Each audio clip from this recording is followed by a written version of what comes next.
Well, we have a hot one here today in Danville, California, up over the 80-degree mark, but ready to bring Walnut Creek Crawdad baseball back at our home ballpark at Monte Vista High School. Charlie, Lemon Shelley, Harry Citraki, and our producer Jack Brooks, and it's so great to be back and on the pregame show, which is brought to you by Up the Creek Records. Up the Creek is a great record shop right next to the Ace Hardware in downtown Walnut Creek. They buy and sell new and used vinyl records, CDs, and cassettes, as well as skateboard gear and a variety of other fun gifts like yo-yos and hacky sacks.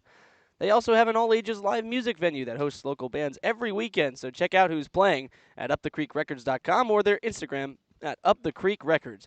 Let's check out what's happening up the creek. And, well, Charlie, the Crawdads return home after a three-game road trip that was winless. Came Yeah. up short all three times against Arroyo Seco twice, and then San Luis Obispo 2 days ago. And it was really a loss against San Luis Obispo that was just the type of loss you take when it's the last game of a road trip. You've already been beaten twice. You're tired. You've driven a lot. You sat in the bus all day long, and 14-3, the Crawdads lost that one. So a very big loss. Haven't seen them lose big like that. But the games before, perhaps the ones that you come home with a bit more of a sour taste about, because you're up 4 runs in both of them early on, about halfway through even, and you can't finish them out. So what went wrong from your eyes, Charlie? I think the name of the game is leaving runners on base, Harry. I mean, Yeah. the Crawdads, at least against Arroyo Seco, were still good at stealing bags and getting extra 90 feet on the base paths. But they ended up straining runners. You know, the loss of fundamental hitting, so to speak. There weren't as many, sacrifice grounders or sacrifice pop-ups. It was too many strikeouts and uncompetitive outs. You know, it happens. It's baseball. But those were two games that were winnable. The Crawdads got it to extras in the first game on Wednesday, which was a very massive effort considering how much the momentum swung towards Arroyo Seco's favor on Wednesday when they had that big 4-run seventh inning down in Pasadena. But, that game was ultimately winnable. Crawdads got walked off. Then game after that on Thursday, you lead by 5 heading into kind of the middle innings, and then once again, seventh inning comes around, and you get you kind of end up losing the game off of that. The pitching just couldn't get it done. The Arroyo Seco hitters were really in rhythm and found ways against the Crawdads pitching to get aboard. Those games happen. That's just Yeah. baseball. And so same thing with Friday. Walnut Creek goes to San Luis Obispo, and it's just a slaughter. I mean, Joey Lorenzini was getting the strikeout stuff, but a whole lot of bloop singles from the Blues order, just finding ways in the outfield and into the shallow infield dirt that, that's just unlucky balls in play, really, for Lorenzini. He looked good, and then He Paul did. Wheeler looked good, but beyond that, that's a murderer's row kind of lineup for San Luis Obispo. A whole lot of righties against an all-lefty slate of pitchers, and it did not work in the Crawdads' favor. So, you just got to flush them and start another win streak. It's a really difficult prospect. It felt like that game, of course, at Slow against a team that's just dominated in the CCL North this year. Felt like that game was looming the whole time, and you'd have to think, okay, get one of the two, at least Arroyo Seco games, and you'll feel okay about maybe dropping that one. But when you lose both Arroyo Seco games, period, it doesn't feel great. But if you lose them in the manner that you did, right, of course, blowing those leads, Crawdads were up 4-0 in the second game in the third inning, and in the first one were up 5-1 after the fifth. So those are leads that should be sustained and that were not sustained. So it was tough for the bullpen to kind of deal with the fact that the offense wasn't chasing in runs, but big time loss that they weren't able to get at least one of those two and make the standings a bit closer now with the win percentage difference. Though San Luis Obispo did lose yesterday. Yeah, they lost the 2 games when Walnut Creek lost to Arroyo. Coincidentally, Slow also lost to the Academy Barons and to the Conejo Oaks, which, that would have been a massive favor for Walnut Creek had they won either of those games. They would have been in first place in the North at that point. Obviously, Slow would have taken it back regardless on Friday with a head-to-head win. But nonetheless, you kind of leave stuff on the table in the standings, which is just tough. Can't really do that. So into today, Slow 25-9, Crawdads 18-8. I'll get the win percentages up for that as well, because that's what it goes by, of course. 735 for San Luis Obispo, 692 for Walnut Creek. So it was a chance to both take first place before going against Slow and build that lead, but Crawdads did neither. So an 0-3 road trip, but they're back home looking to start perhaps a new winning streak. We'll step aside for just a quick moment and continue with the Up the Creek Records pregame show here on the Crawdads Streaming Network in just a moment.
Welcome back to the Up the Creek pregame show here on the Crawdads Streaming Network. Charlie Lemoncelli, I'm Harry Satrakian. Our producer is Jack Brooks. And it's the Alameda Merchants in town who kind of started the rough stretch for the Crawdads right before the All-Star break. Throttled Walnut Creek in Alameda. It was in Hayward, actually, at Chabot College. What, 11-3 victory? Or was it even more? Was it 13-3? Yeah, it was 13-3. It was a 10-run loss for Walnut Creek. Sheesh. So, it's been a kind of a tough Yep. 5-game stretch for Walnut Creek. They've dropped 4 of 5, their lone win against Menlo Park. Got to get on the right side of the ship. That win against Menlo Park feels like a long time ago. It was a lot of runs, was a long game.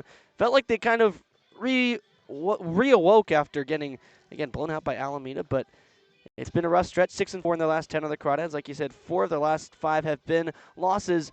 Looking at keys to how to kind of wreck that ship. Keys to the game today begin with the man on the mound, Hudson Aber, the UC Santa Barbara Gaucho, to command the fastball. He did it excellently his first several starts. Last time, the command faltered just a little bit, had a couple of walks, and just wasn't owning the zone as much as he had in the past, but it still was lively.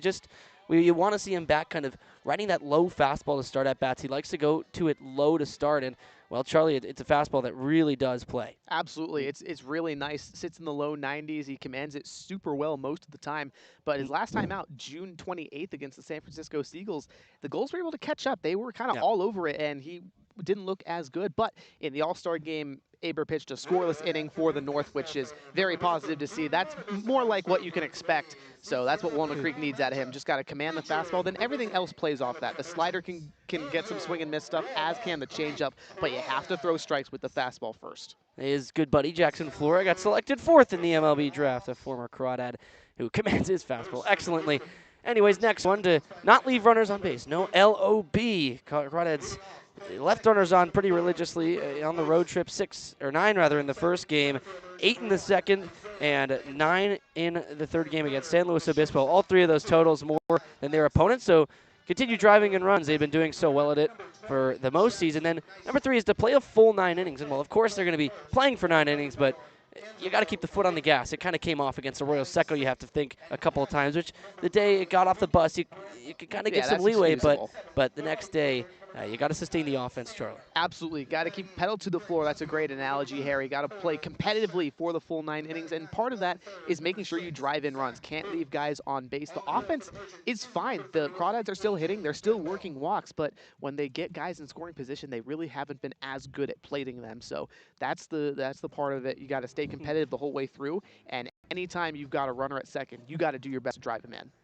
Beyond that, kind of goes with command of Hudson Aber, but command for every pitcher is no free 90s, no walks, hits by pitch. You got to limit them, as well as that.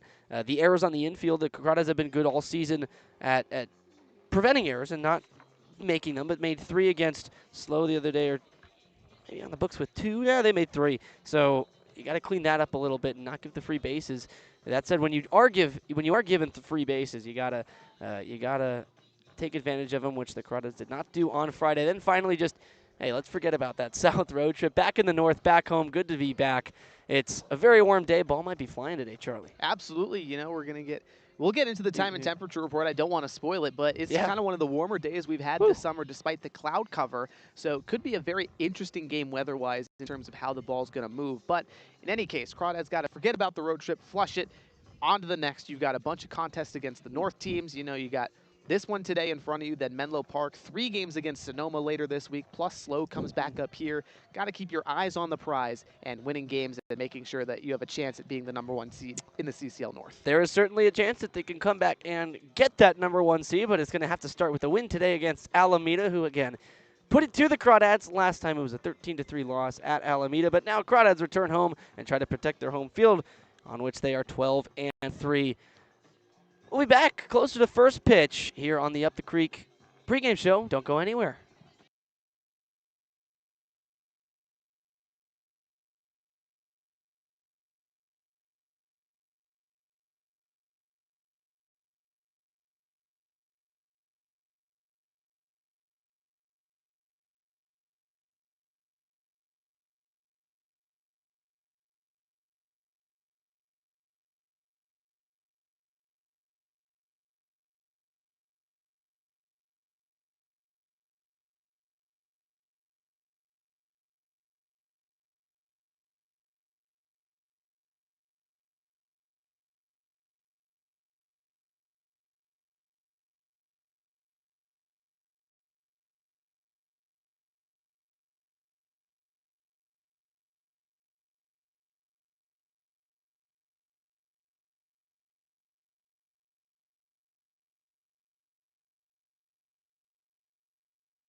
National Anthem complete. First pitch just about ready to go. First pitch time and temperature brought to you by Meadowlark Dairy, an official partner of the Walnut Creek Crawdads.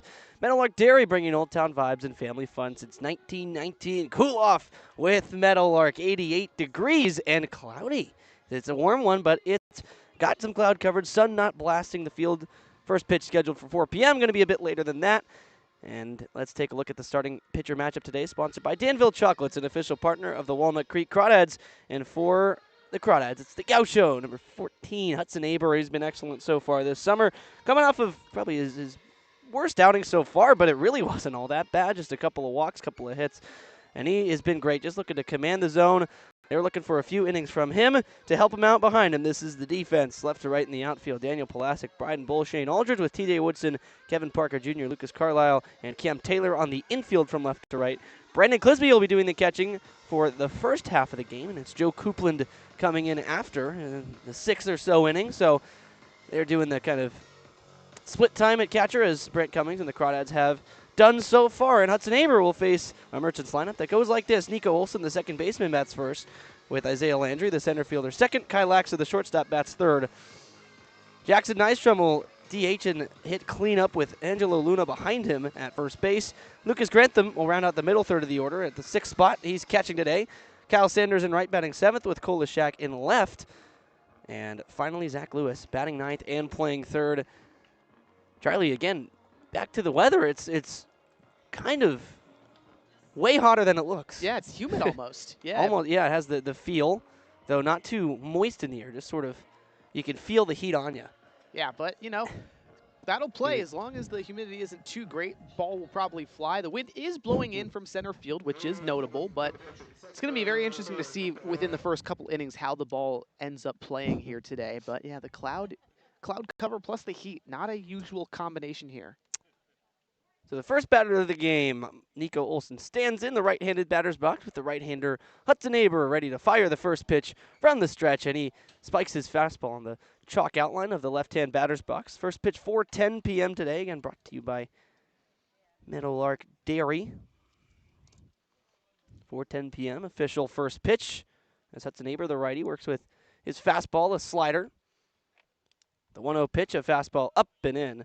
Nico Olson takes ball 2-0. Also a changeup in there, but Aber, mostly the fastball and the slider. It all works effectively so long as he throws strikes. Their fastball 4 strikes, I should say. He's got to locate one here. It's behind 2-0. Here's the pitch. Fastball just misses on the outside part of the plate, maybe a bit down. So fastball command not there yet in the first 3 pitches, which we highlighted as kind of the number one key to his outing. Nico Olson, the righty, way ahead 3-0. Here's the pitch, and it's outside, a 4-pitch walk. He's on first to open the game. Yeah, it goes against the 2 main keys to the game for us, Harry. Obviously, the first, Yeah. You got to throw the fastball for a strike, but also limit free 90s, and there's a free base there for Nico Olson, but still plenty of time for Aber to lock in and get his command right, especially a ground ball double play could do the job right here.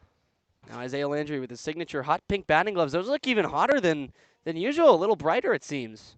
Maybe give him a clean job as the righty on righty matchup, and Aber goes to first, but Taylor tagged down too late.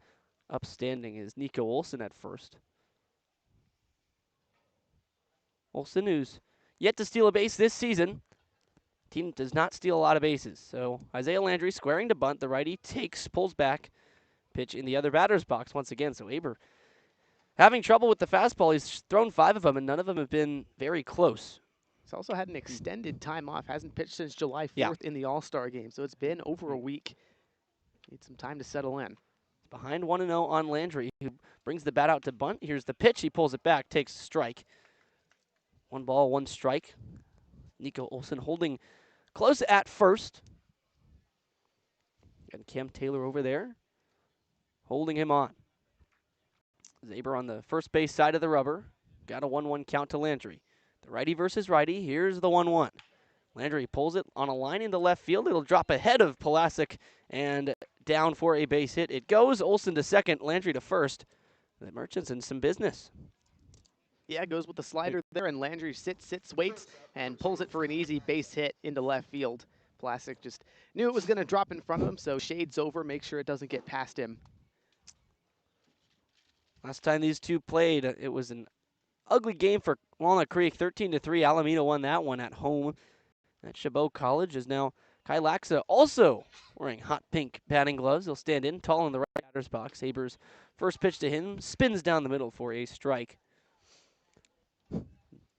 That's how you got to start. Need to throw first pitch strikes. First time that Aber's been able to do that in this early goings.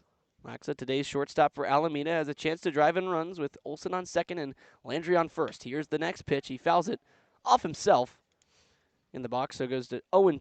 Laxa, who's hitting .299 on the summer, tick under 300.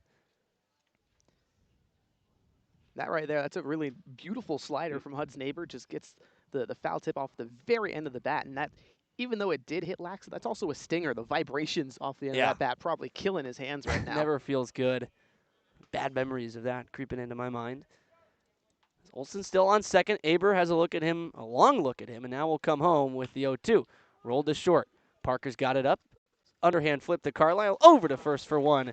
It's a double play. Over to first for two, I should say.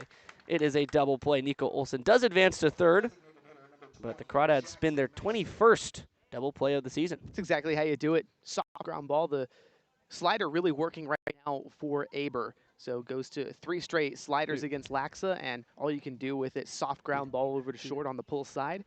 But now you've got Nystrom up. He's been really good in his 2 appearances so far with an RBI chance. Got to be careful with him. Righty, 4 for 6 on the season. 4 straight righties to open this lineup for Alameda, as Aber, the righty, deals the first pitch down and away for a ball 1-0. They have the lone lefty, Angelo Luna, right in the middle. The 5-hitter to break up 4 straight righties both ways. 1 through 4 and 6 through 9. The 1-0 from Aber is tapped foul. Fastball came in, looked pretty good, had some action on there. Yeah, that's a great challenge pitch. Just go on that inner third, give him something to try and get a piece of. But even if you do make contact, that's not a hard hit ball in all likelihood. Missed on the first pitch, looked a little bit more weary, then attacked. Now a 1-1 from Aber. He deals. It's bounced foul, third base side to the Alameda dugout. Another really good challenge pitch. Just go after the zone, set yourself up. You can go slider low and away, get a K, get out of the inning.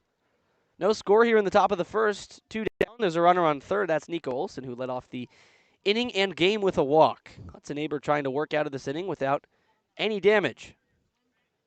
Just rolled a double play. Now he's ahead 1-2 on Nystrom. The pitch. Fastball away, taken 2-2. 2 of the 4 hits for Nystrom on the year so far, doubles. Already driven in 4 runs as well. And in a good spot to do it, in the cleanup spot, in the cleanup part of the order, I should say. Now behind 2-2 with 2 down, Olson on third. Here's the pitch. It's a slider, ripped foul. So he stays alive. Good battle here brewing between Nystrom and Aber. Yeah, nice front door breaking ball there from Aber. Tried to get a whiff, but Nystrom sat on it, saw it into the part of his bat. He was just a bit early. If he waits a second or 2 there, that's extra bases. 2 balls, 2 strikes, 2 outs. Aber lifts the leg and fires. It's a slider taken for ball 3.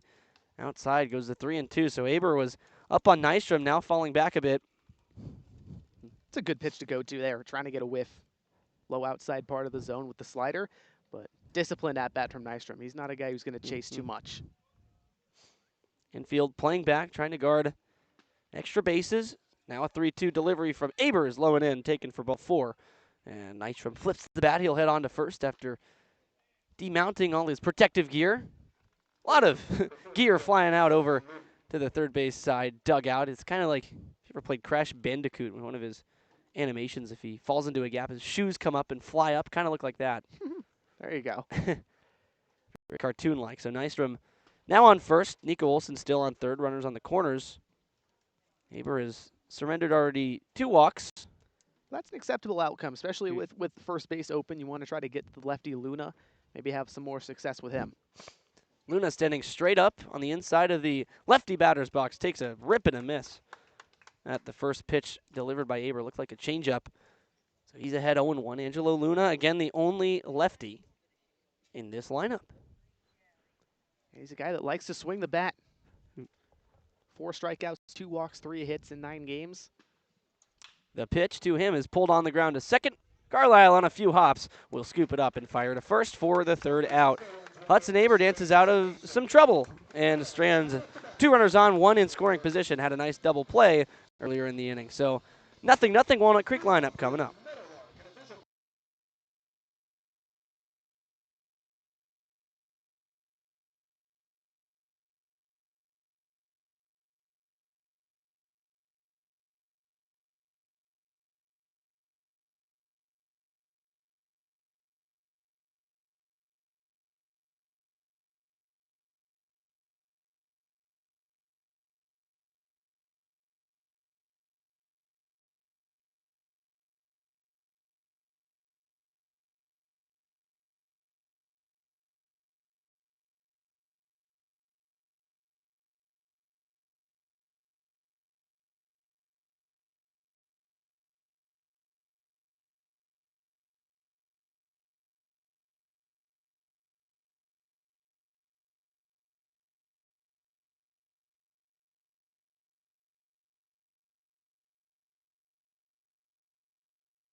Take a look at how the Crawdads will line things up as set by manager Brent Cummings. The lineup goes Daniel Pulasic in left, TJ Woodson at third, and Ryan Ellis DHing batting third. Kevin Parker Jr. will clean up at shortstop with Bryden Bull, the tall center fielder from Ole Miss, batting fifth right in the middle of the order with Cam Taylor behind him. Back-to-back lefties there with Taylor at first. 7, 8, 9 goes Clisby behind the plate, Shane Aldridge in right field, and Lucas Carlisle rounding out the order. And playing second base, taking a look at the other half of the starting pitcher matchup, sponsored by Danville Chocolates. It is AJ Gamboa making his 2025 debut, Charlie. And you mentioned he was an Alameda Merchant last year, and take a look at what he's done. Absolutely, yeah. He's been a thorn in the Crawdads side the last year or two. Last year with Alameda, 2.4 ERA in 9 games. 2 of those were starts, 15 innings. Just 4 earned runs on the season, 14 strikeouts, 9 walks. He's just going to throw it in the zone. He's a veteran guy, knows what he's doing. And Crawdads going to have their work cut out for him. Got to try to attack early and get ahead.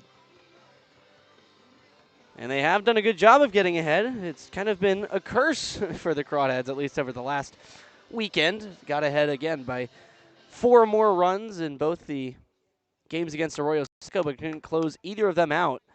Got behind last game on Friday against San Luis Obispo, and San Luis Obispo just frankly ran away from that one, or ran away with that one. So chance to set the tone here. Daniel Pulasic, the left-handed hitting left fielder, batting .340 in the leadoff spot.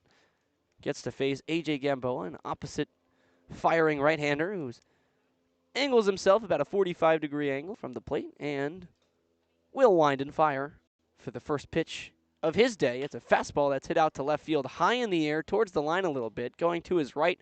Kolashak can't catch it. It's off his glove, and Daniel Pulasic will pull into second with a leadoff error on Lashak. That was bizarre. Very bizarre. I mean, tough. You don't have the sun really in your eyes with the cloud cover. Lashak had it, but I think he overran it a little bit too far forward. The ball sailed over his head, and he missed it with the glove.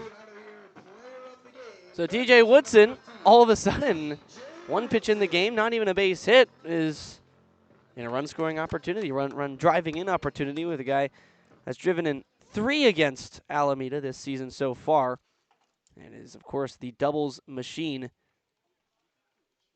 Overall driven in 15 runs. That's good for the team lead, tied with 3 others, 4 total. He's got Pulasic on second as the righty. He deals and drills TJ Woodson in the front elbow. He'll take his walk to first, and he's wincing. Yeah, that one hurt. Gamboa throws it pretty solidly. Got him good. He doesn't wear the protective gear on that front elbow as so many do now. So that's taken, what, 88 plus to the front? Yeah, that certainly stings, but at least for the Crawdads, the bright side is you got 2 runners on, and Ryan Ellis, who's been your best hitter this season, with a chance to give your team a lead early. 2 pitches that have not gone AJ Gamboa's way. First one, induced weak contact to Daniel Pulasic, as TJ Woodson going to get some more attention. Coach Eric over there taking a look, as well as the team trainer.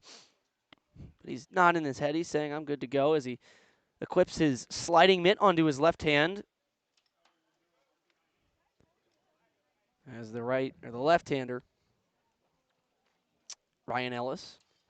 Ellis is 2 runs batted in, tying Ryan Brome's Crawdad career RBI record.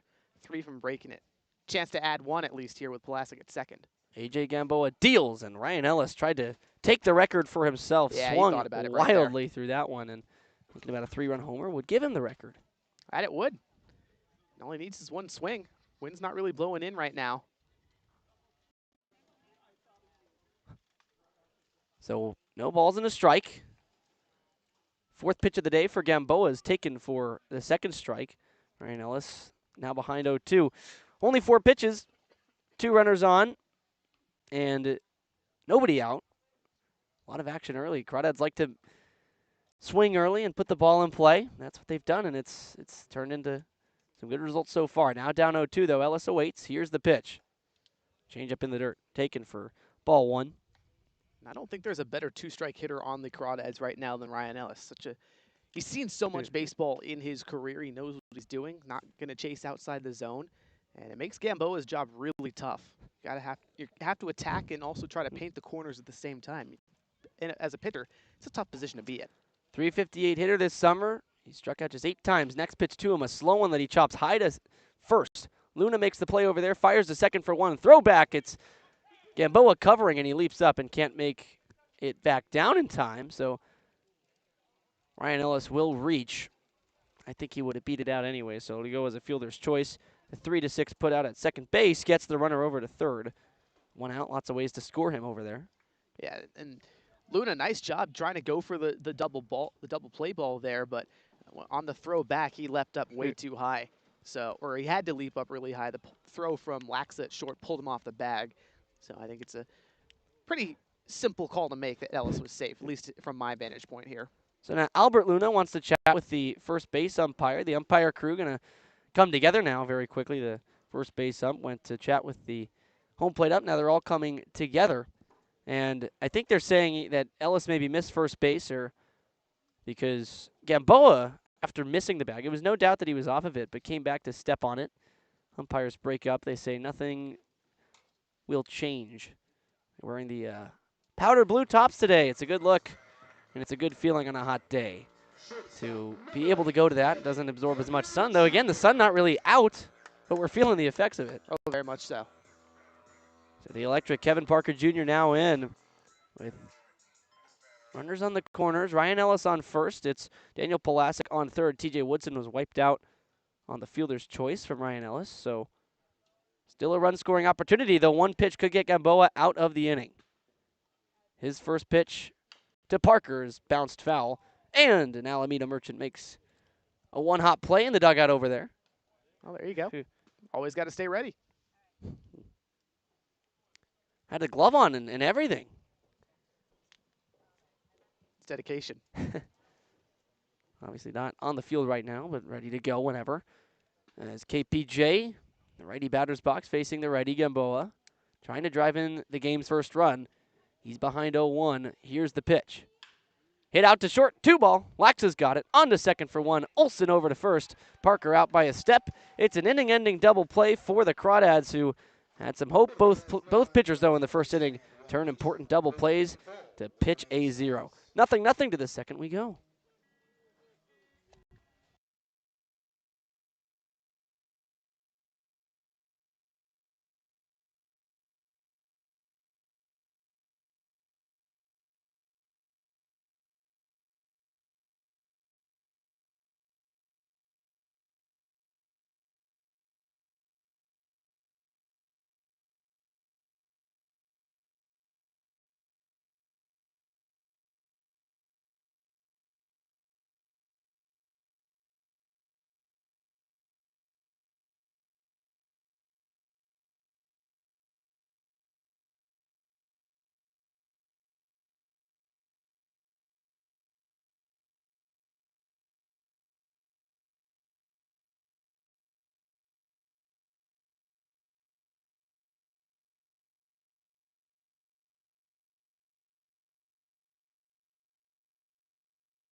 Back on the Crawdads streaming network, just into the second inning of this one.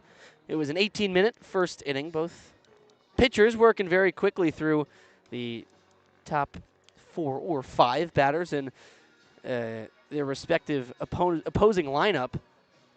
And it's a big day in baseball. It's draft day. It was just wrapped up. We'll have more on that later about some of the Crawdads that former Crawdads, Crawdad alums that got drafted. And Charlie, there were a lot of them. Again, we'll talk about it. Yeah, we won't get into it too much, but man, it was so impressive to see this year.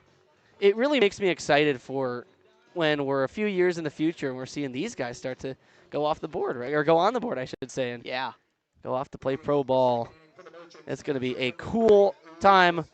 As now Lucas Grantham will stand in for his first appearance today. The catcher batting 6th into the righty batter's box. Very tall in that right-hand batter's box.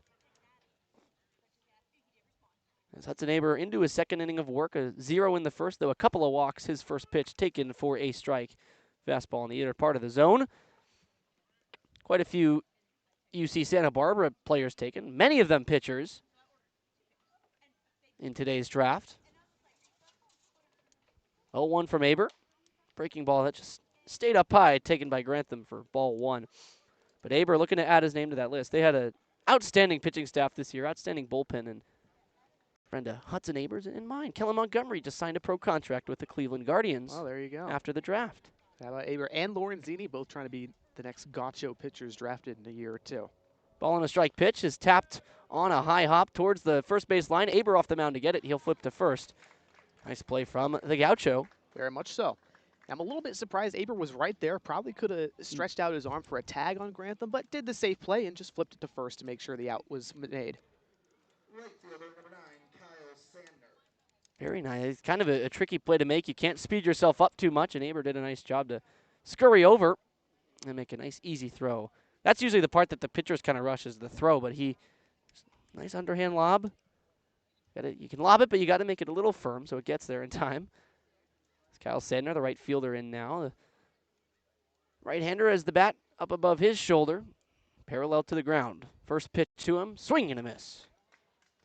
That's a great challenge fastball top of the zone for Aber. Has been able to locate too many of those today, at least in the first inning. The fastball command was struggling, but that's a very encouraging sign. That's what you want to see if you're Aber and the Crawdads. Sandner, a homer on the year. Excellent hitter, 290 coming into today. The 0-1 to him. Fouled off to the right side. Late swing on a inside fastball. Kind of off the hands there.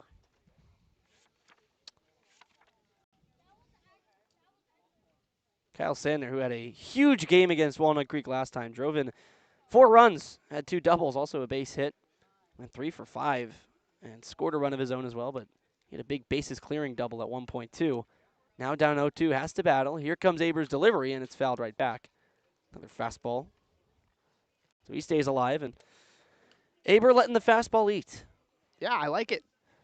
It's a pitch that, when it's on, fills up the zone. Right now, that's exactly what it's doing, and you give yourself an opportunity to go either with the slider or the changeup, depending on how Clisby and Aber really want to attack Sandner, whatever the scouting report may be. But you leave all the options open. No balls, 2 strikes. Sandner awaiting. Here's Aber's delivery, a slider. Up and away, taken ball 1. So still behind is Sandner, but gets back in the count a bit. Yeah, great selection. Sandner wasn't expecting it, I don't think. Would have had him frozen if Aber could have just gotten it on that outer third. Aber again, only from the stretch. He lifts his leg, 1-2. Is up high. Above the letters, a slider that, again, just didn't snap down. Not getting on top of it is Aber yet. It's okay if you miss that one up out of the zone, but you don't want to miss the slider up in the zone. Definitely not. That would have been a cement mixer, but it's definitely moving right-left, just not up-down. 2-2 is a fastball fouled back to the fence here. As Brandon Clisby had set up inside, and Aber put it right on him there.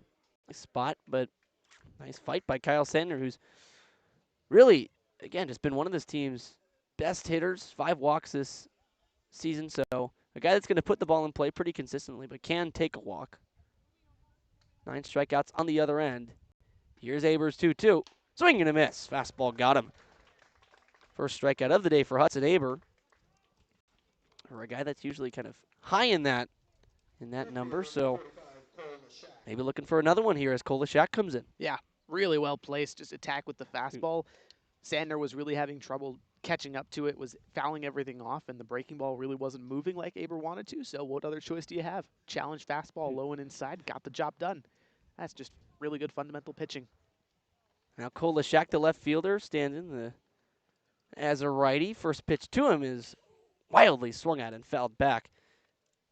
He waggles the bat up top, kind of a dual colored bat, I should say. Bottom half, kind of dark brown, then up it gets to that white ash Yeah, I think he staining.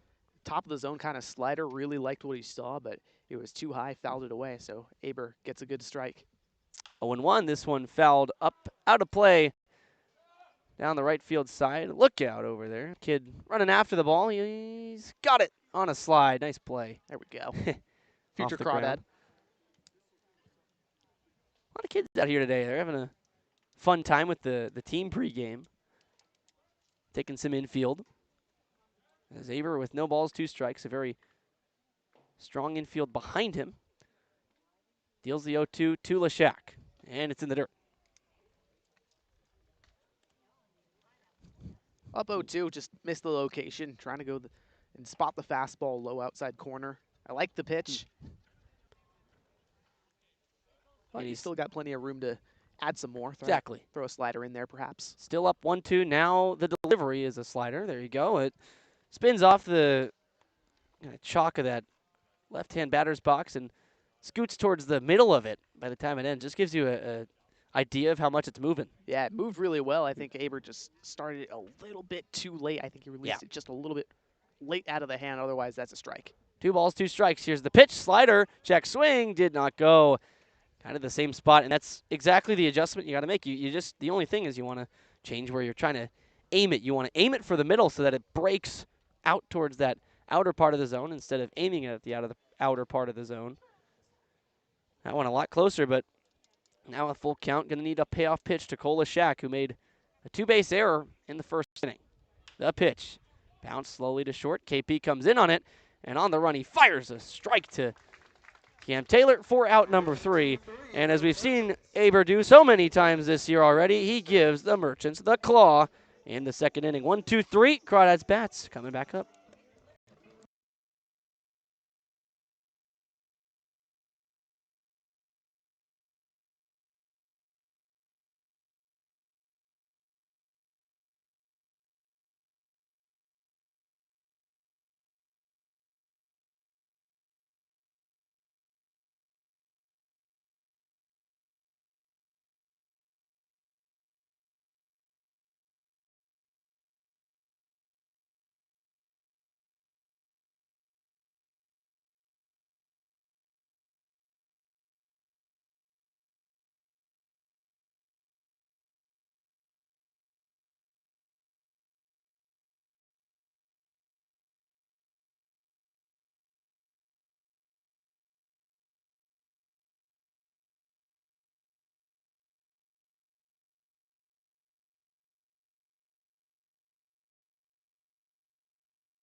Scoreless tie through 1.5 so far, and well, when these two meet, it's kind of always unknown what's going to happen. You never know what you're going to get when the Crawdads and the Merchants play.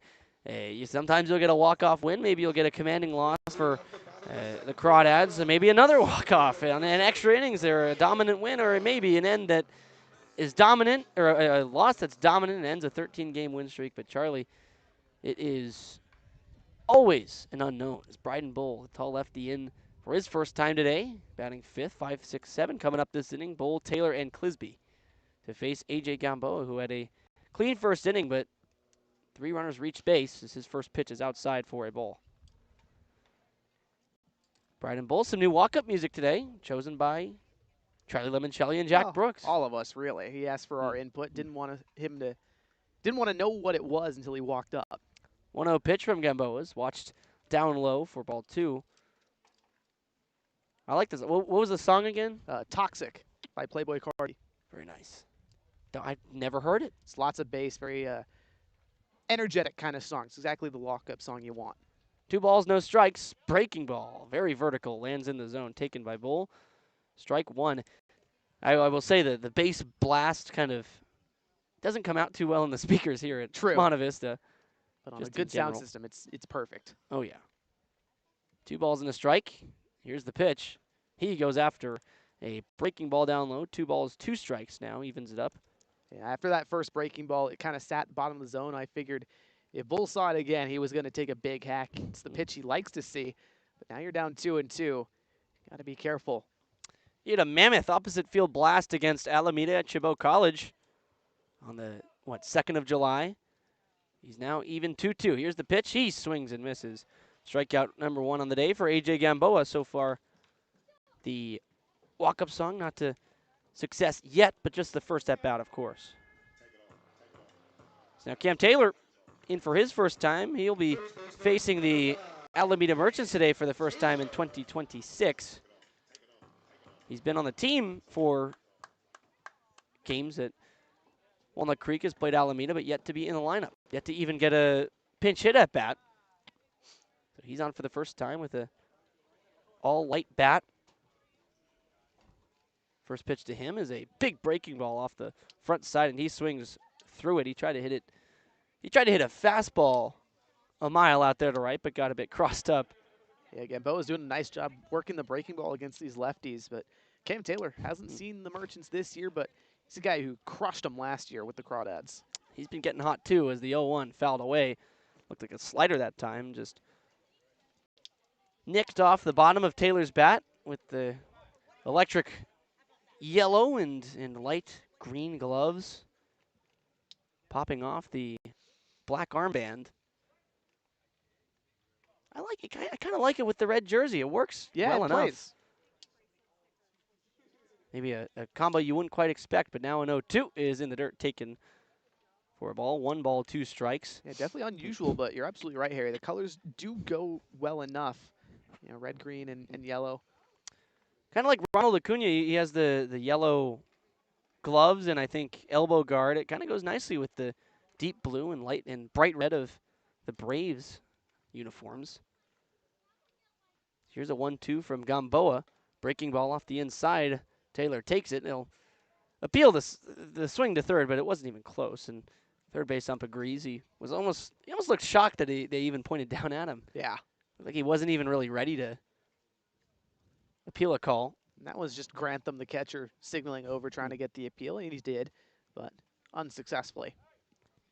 So count draws even at 2-2. A.J. Gamboa into the windup as infield quickly shifts over to the left. This one line to center field. It'll get down in front of Landry. Base hit for Cam Taylor, first of the day for the Crawdads, and his first at-bat against Alameda, success. Yeah, that's a very good 2-strike swing from Cam Taylor. Really shortened it up, just went out, really got the hands out there, nice bat-to-ball speed, whipped it in the top of the zone, able to send it to center field for a base hit. So Taylor on with Brendan Clisby, who equally has been a very hot hitter lately. Yeah, very much so.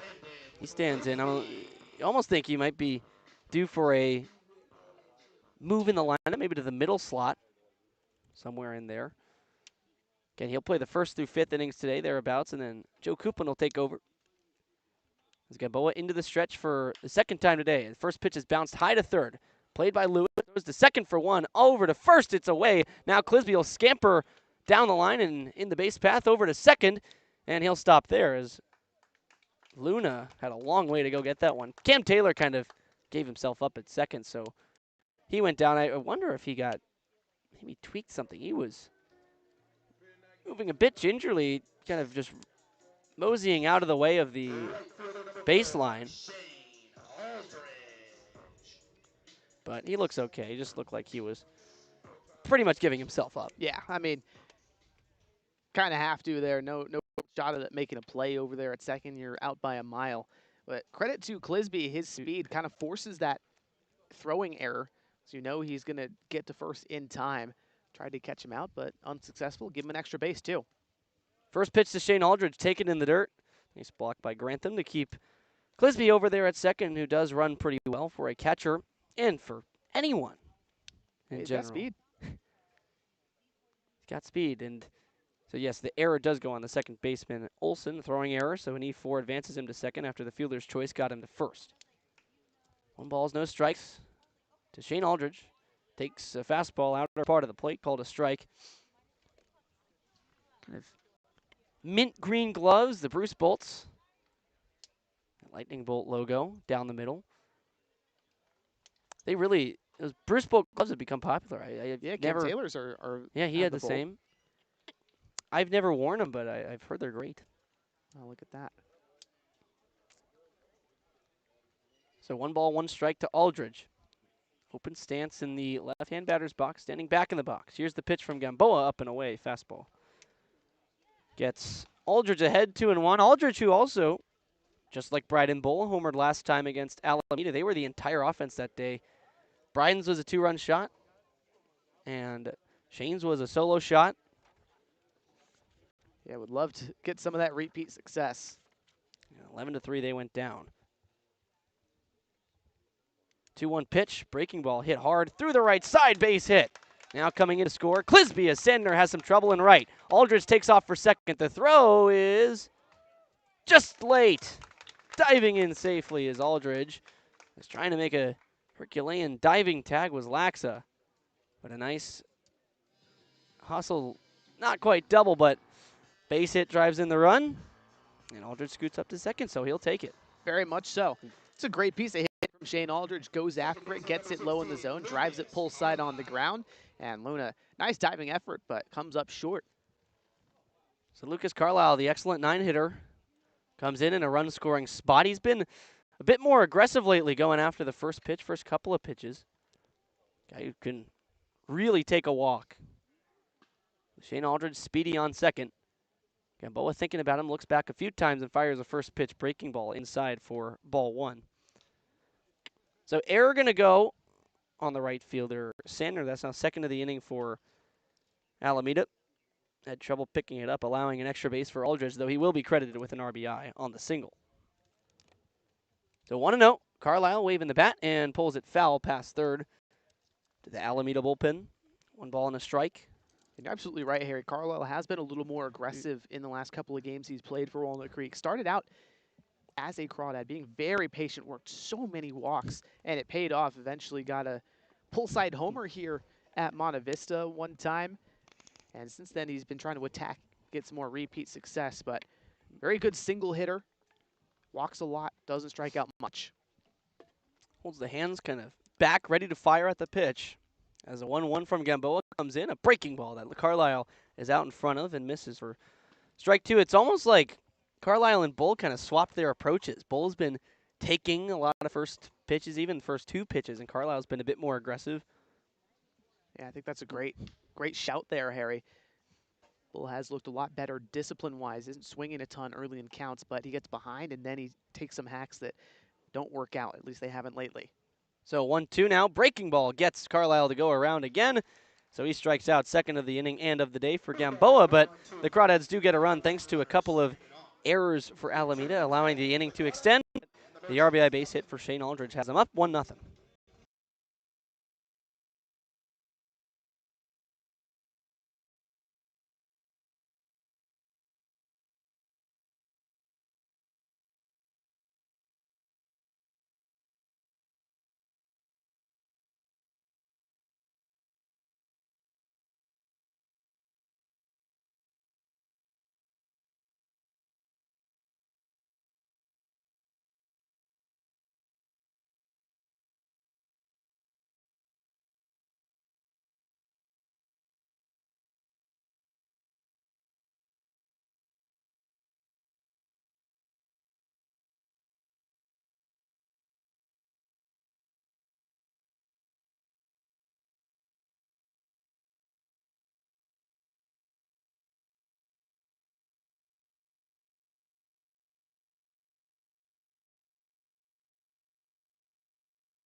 Walnut Creek strikes first in the second, lead it 1-0 as we head to the third. But after today's game, the player of the game is brought to you by Worth Group Restaurants, a local collection of East Bay restaurants owned and operated by Rodney Worth. This includes the Peasant and the Pear in Danville, the Bourbon Pear in Livermore, and the Golden Pear in Walnut Creek. Worth Group Restaurants, an official partner of the Walnut Creek Crawdads. And I don't know if we awarded a player of the game over the weekend. It just was We did not. kind of tough losses that just really everyone kind of felt down. So hey, let's get one today. That'd be great. These Crawdads are very deserving, very talented team. They play well. Hudson Neighbor had a strikeout in the 1-2-3 inning in the second, so maybe working on his case. It's his first pitch to Zach Lewis, a fastball that's popped up towards foul ground and right, or in past first. Taylor gave it a look for a half a second and gave up as it flew out of play. Yep, obviously out of play, but that's exactly what you want from Hudson Aber, and that's now 4 straight first pitch strikes. He's attacking the hitters in the zone early, and thus far, Alameda's been having trouble catching up. He's ahead 0-1 on Zach Lewis. Next pitch, fastball taken for strike 2 right there. As Aber has gotten a couple of those Player of the Game awards. I think his first 2 starts, he earned it both times. Yes, that's correct. He was so efficient, so effective, working on that pace to start this inning. 2 pitches, 2 strikes. Zach Lewis, the third baseman. Righty waggles the bat, takes a slider way outside, ball 1. Wow, that was a slider that moved so much Yeah. from Aber. I mean, whew, that's filthy. Especially if you can locate it a little more in the zone, a little earlier, get the strike. Whew, whew, whew. Look out. Lewis, just a 208 hitter, looking to stay alive against Hudson Aber. The 9 hitter trying to be a table setter for the top of the order in the third. Here's the 1-2. It's popped out of play. Oh, and Cam Taylor actually might be in play. Looks over. It is in play, but he's not going to get there. He collided with the first base ump. Not too much of a violent or dangerous collision, just kind of obstructed his way. Might have had a shot at that one. Where's the umpire interference out, man? Yeah, I guess it's a play that's out of the field of play, so it can't be a base hit, but also out of it's got a kind of far away from Taylor, a long run. So Yeah, but if he's unobstructed, he's got the speed to make that play. I kind of agree. 1-2 in the dirt would have to be a tough play, I suppose. And Definitely would be, but yeah, he's been very stalwart at first base going back to last year for Walnut Creek. Runs everything down. He's a natural outfielder by trade, but has the reach and the extension to play first base. His glove is really good there. I wouldn't be surprised if he had made that play. now a 2-2 from Aber. Fastball taken just above the letters, 3-2. Looked close. Yeah, I want to know where that missed exactly, man. I think it was Close either pitch. I think it was TJ Woodson who yelled, yeah, maybe thought that was a strike over there at third. Or it was the third base coach who yelled, yeah, for the commending the take. Somewhere from over there is now a 3-2 from Aber. Is hit foul. Now the third base coach makes a play on the one hop. Yeah, Bare there you go. hands. Nice. Oh! Though the guy he threw it to in the dugout couldn't. Tried to come up and almost hit his head on the cameras over there, the TrackMan cameras. Yeah, the Synergy cameras. Scouting cameras for you folks at home. Here's the 3-2 again to Zach Lewis, and this one runs inside. He takes it for ball 4. Good job to work back for the 9-hitter Zach Lewis to set the table for the top. It's a tough one. As Hudson Aber, you probably think you're going to get that out, going up 0-2. But that's the job of a 9-hitter. Just make him work. And if you can work out a walk like that, work out a bunch of pitches, your job is complete. Now first pitch to Nico Olson. He squares around, takes outside. Olson, who walked his first time, he saw 4 pitches, Charlie, all them balls, now 5, all the same. Yeah, and this is tough. I mean, you go back to that play where Taylor collides with the umpire. Could have been out number 1. Instead, you've got no outs and a base runner. If your Hudson neighbor kind of messes with you mentally. Checks over at him, and he's back standing. Zach Lewis, decent speed over there. This is a team that has the 3rd fewest stolen bases in the entire CCL. That's Only 21 as Hudson Aber rather fires his next pitch down and away, 2-0.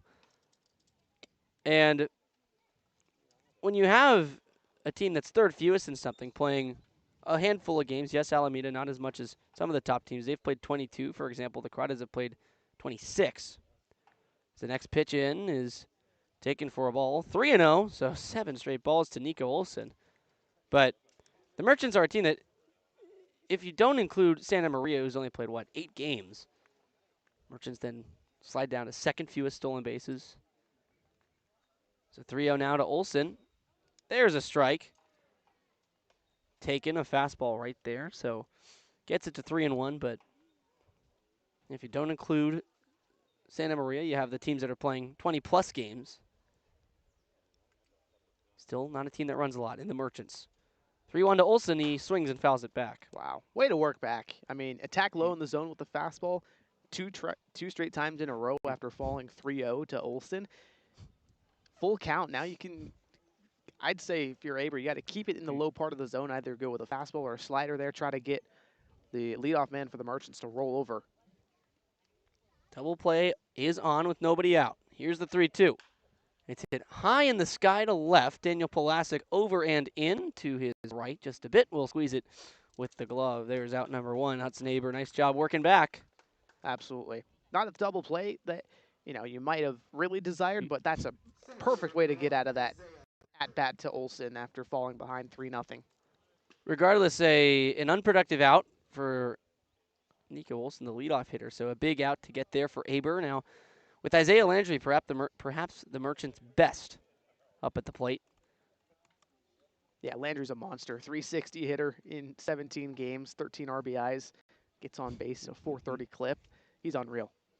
First pitch he sees, he takes outside, a fastball just missing. 1 ball, no strikes to him. He had a single his first time in a 1-1 count, but was wiped out on a double play. The next batter, Kylaxa, grounded into 1. Landry just trying to stay out of that. 1 out on the board, 1 run, Alameda trailing. Next pitch taken inside. 2-0. And Landry kind of thought about that one, sort of started to throw the hips forward, but held the bat up above his shoulder. Yeah, that's a slider where, as a batter, you think it's got a chance to break back inside of the zone, so you have to swing, but he held up wisely. Aber, another quick check at first, but easily in was Lewis a few moments ago, and he's got to deal with the 2-0 count to Isaiah Landry. Does have a run. Next pitch, high and away, taken ball 3. Does have a run to work with, of course. Crawdads taking the lead on the Shane Aldridge base hit last inning after Brandon Clisby reached via a fielder's choice and a throwing error. Let him get to second. So back-to-back 3-0 counts for Aber. Here's the pitch to Landry. Landry walked out of the box to take that one, and it was called a ball, I suppose. It got away from Clisby. Yeah, that's a pitch where Clisby's able to hold on. That's called a strike at the bottom of the zone. That was a strike, yeah, it was. I mean, it's a fair enough kind of philosophy to live by as an umpire to say, okay, if you make the catch, you'll be rewarded. If you don't, you won't, and that's what happened there. Either way, Lewis would be on second, but the only difference, Landry is now on first on a pitch that, again, did look very good. Yeah, very much so. That's a well-located 3-0 get-me-over fastball, but, Clisby, rare time where a ball gets past him and out of his glove. He's so sound behind the dish. Can do everything. Has a really good arm to catch runners out at second and third. Doesn't really get much or let much get past him, even in that, squat stance. He's not a one-knee down kind of guy. He gets to everything, puts his body in front of it, and does a nice job laying down the signals as well. So, rare miss. Might have been a mix-up, too. Maybe he was looking at something that... But 3-0, I mean, you should be expecting a fastball. Probably calling a fastball, but regardless, he couldn't make the squeeze. Ball 4. That's the bottom line, because the umpire said so. So now Kylaxa into the box, right-hander. 0 for 1 today. Bounced into a double play his first time, and the Crawdads and Hudson Aber would love that again here. Landry on first, Lewis on second. They can test things with their speed, especially Landry over there at first. Saw him score from first the game they played in Hayward. First pitch coming. Is off the hands towards foul ground. Popped up over towards first, and it's Cam Taylor running over to make the play. He gets there. See, that's what I mean. Cam Yeah, Taylor's there got you go. so much speed over there at first that even the expansive foul grounds here at Monte Vista are not too much of a problem there. He can speed over there and make catches. Not quite as wide out as the one that he was kind of maybe robbed of when he ran into the first base ump. As Taylor and the first base ump are just having a load of fun over there. They're talking with each other, laughing about the play earlier. All in good faith, obviously. Jackson Nystrom, the DH, walked his first time. He's in with 2 outs and 2 on. Down a run. Aber looking to strand it. First pitch upstairs, taken for a ball. Yeah, Taylor and the first base ump are having a great time. Look at them. Oh, wow. They're cackling over there. Cam Taylor's a very fun guy to talk to. Very much so. He's so relaxed. Always has something to say that'll make you laugh. 1-0. Whoa, runs inside and runs behind Nystrom. He took it, but it'll just be a ball. Yeah, he bent out of the way. Somehow Brandon Clisby caught that. Yeah, wow. I don't know how exactly he did that, but that's what I'm saying. Clisby doesn't let much get past him. But also, for a second, kind of a scary scene there. Aber slipped on the mound. Yep. The ball kind of just left his hand really early, but looks like he's okay. That's a very positive sign. A mound that he's at least somewhat familiar before this summer. Played against Monte Vista High School as a high schooler. 2-0 upstairs, taken again, 3-0. He has not really had the feel on the fastball that we're used to seeing. It's caused him to get behind so far, but thankfully it's just been walks rather than hits and doubles. He's missing out of the zone, not missing in the zone. But he's behind 3-0. Here's the pitch. Fastball just below the letters, taken strike 1. Nystrom thought about tossing his bat over and heading to first, but just cut the top rail. You got to try to back the hitter off the plate there, 3-0. I like that selection from Aber and Clisby. Go with the heater up and in. Nystrom way ahead. Here's the delivery. It's taken the other way for Aldridge, who works over towards the line. And a few steps shy of it, will put it in his glove for out number 3. 3 flyouts and a couple of walks are the third inning for Hudson Aber. He is scoreless through 3.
Nico O'Rourke, the new pitcher into the game, the left-hander who is yet to face the Crawdads this season, yet to face most of the CCL, and even most of the CCL North. It's just his third time on. He's come on twice, 5 1/3 innings pitched. He's a guy who can give you a couple, and you'd have to think coming in here in the third. Going to give the Merchants exactly that today. Went 2 1/3 his first time against Sonoma on June 26th. Then quick turnaround, pitched on the 30th and threw 3 innings of 2-run ball. Struck out 4 in both of those outings. So 8 strikeouts in 5 1/3, kind of lefty funk. So it's going to be tough to deal with. But the Crawdads get the top of their order to do it against O'Rourke, who relieves AJ Gamboa after his season summer debut. He went 2 innings, gave up just 2 hits. 3 errors went against him, and one of them to him a run, so the run he gave up was unearned. I don't think he walked anybody, hit a batter, but struck out 2. So a solid debut for this summer. Absolutely. Does have 2 walks to 8 strikeouts total on the season. And notably, Elijah Ramos is going to pinch hit for TJ Woodson in this inning. Elijah Ramos is grab a bat and swinging around on deck right out kind of in front of us, to our right a little bit here in the booth, or the table. Could be a result of that hit by pitch that Woodson had in his first at bat. Got him pretty good. And now Pulasic, the lefty, against O'Rourke, the lefty. O'Rourke, the platoon advantage against Daniel Pulasic, whose first swing is up in the air past second into shallow center, racing out and in is the shortstop. He's going to make the catch. Laxa, but colliding a little bit with Isaiah Landry, and Laxa's down after that one. He might have taken one, took the brunt of that kind of on the ankle, sort of. It's looking like the World Cup semifinals. And a cleat to the ankle. Yeah, that's tough. Just collided with Landry out there in shallow center field. Ooh. Yeah, that's a play in which the center fielder does have the right to call it off, but the shortstop Laxa had a good read on it the whole way. Miraculously made the play going straight back, and he made the catch, but that was still very impressive. Regardless, he'll take some time to work this one out. We'll step aside for just a moment.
Kyle Laxa back up and moving around, though, a little bit gingerly at short. I think he's going to stay in this game as Albert Luna will retreat to the dugout. That's just a mark of a tough player. And, wow, I mean, he took a shot. Isaiah Landry coming in from center, sliding down, and just kind of got him on the knee. Or the ankle, somewhere down there. And as I said, that would be a red card if it were in the World Cup. But he's all right out there, so good to see him remain in this game. Someone who did not remain in this game, as you mentioned, TJ Woodson out of the game after being hit by a pitch last time up. But he got drilled by a fastball on the front elbow, and so Elijah Ramos going to take over. Hope Woodson's doing okay. Probably could just be a substitution out of abundance of caution. That's kind of what it seems to me, as Ramos takes the first pitch outside. Especially also because Woodson has played like every game this week, so he needs some time off. Might as well give him today and maybe even Tuesday against Menlo off as well. Ramos ahead 1-0, his first plate appearance of the game, as O'Rourke deals. And just inside, looked like a cutter taken for ball 2, or fastball, one of those two. I mean, cutter is obviously a brand of fastball. Yeah, that definitely had some arm side movement, or glove side movement, I should say, bit in towards Ramos. So good pitch ID. The 2-0 from the windup is a slider taken inside. So it goes to 3-0. Ramos is a very patient approach coming out of the bench. And maybe that was a cutter that's kind of a bridge pitch in between the four-seamer and the slider there. That would make a lot of sense. O'Rourke's got to land something in the zone here. It's 3-0 as he rocks and fires, and it's a fastball right there. Taken for strike one. Lots of good movement out of the left-hand delivery of Nico O'Rourke. Not the tallest guy out there, but can really spin the baseball. 5'10", 190 pounds. Here's the 3-1 to Ramos. The righty takes ball 4 outside and low. So he'll be on. His first at-bat is not an at-bat, but a plate appearance, and it works out to success. He gets on first via the walk. 5 pitches, and now that puts a lot of speed on first. And a lot of power, contact, and speed at the plate. Yeah, very much so. Kind of a big spot for Walnut Creek, get a one-out base runner. Now Ellis's job is ideally to get a hit and have 2 guys on for Parker Jr. up next, but worst case scenario, at least you got to move over Ramos into scoring position. Now having to do battle against a fellow lefty. Pitch taken for a strike by Ellis. Just 3 for 15 on the season against the Merchants. Does have 2 homers, though. Was 0 for 1 today. Had a fielder's choice. He did a reach, but will go against the batting average. Also walked 4 times against the Merchants in the 4 games as Ramos is picked off. Throw now down to second is high. Laxa gets the tag down, and Ramos retired. So he's picked off. There's out number 2. Nice move by the lefty O'Rourke. Yeah, very much so. Tough send. Crawdads have been struggling on the base pass, haven't been stealing nearly as much as they were earlier in the season, especially on the road trip and then first caught stealing today that they've ran into. It was a really tough road trip from the perspective of base running. A lot of his runners caught stealing, like you said, thrown out. Next pitch to Ellis, fouled away. It was 0-1. That goes to 0-2. 26 games into the season, and my black pens are all out of ink. Oh, wow, look at that, Harry. I'm telling you, man, it's time to make an investment in the erasables. Yeah, I have a big stack of these black ones, though. I don't know if they're at home here or at my college apartment. I have to find out. 0-2 to Ellis, taken just off the outside. A cutter again, taken for a ball, goes to 1-2. I'll have to use this mechanical pencil the rest of the way, which I'm not exactly happy about. But it's erasable. Yeah, there you go. Vance Haskins warming up in the Crawdad bullpen right now. Gotta wonder if they're gonna go to him for the 4th or leave Aber out there. 52 pitches for Aber through 3. Could see him coming out after that. But Ellis just trying to extend the bottom of the 3rd. 1-2 is popped up. Back behind the plate towards 3rd. Going over is the catcher, Grantham, but it'll fly out of play. Also, Lewis from 3rd gave it a look. So holds it 1-2. Ellis trying to fight against the lefty. Ellis, who's involved in a bit of a chippy moment between San Luis Obispo and the Crawdads at the end of the game on Friday. Yeah, tension's flaring a lot between those 2 teams this year. San Luis Obispo especially, they're a chirpy club. At least they are this year. They've been kind of jawing at the Crawdads all year long, and rightfully so. They've won all 3 matchups so far, so they've earned the right. Ball and 2 strikes, 2 down with nobody on. Crawdads lead 1-0. Pitch is taken up above the zone. Goes to 2-2 Ellis.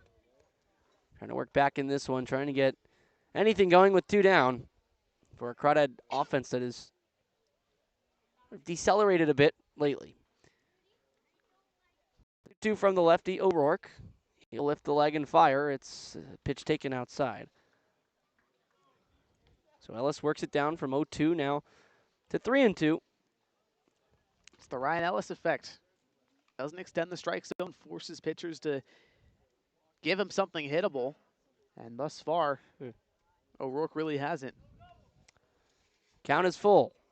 Infield defense in the no doubles.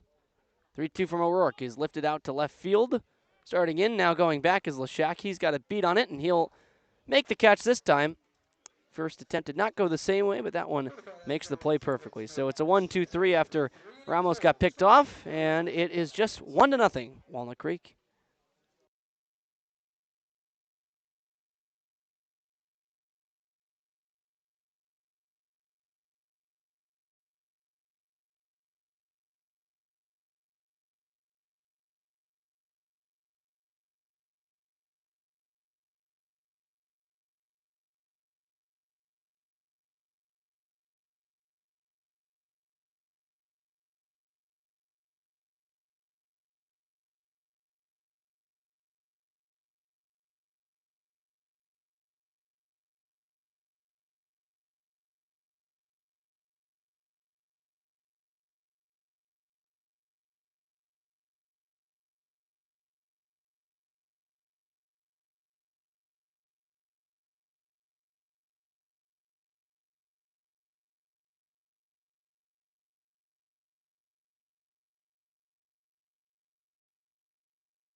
Fourth inning now coming up.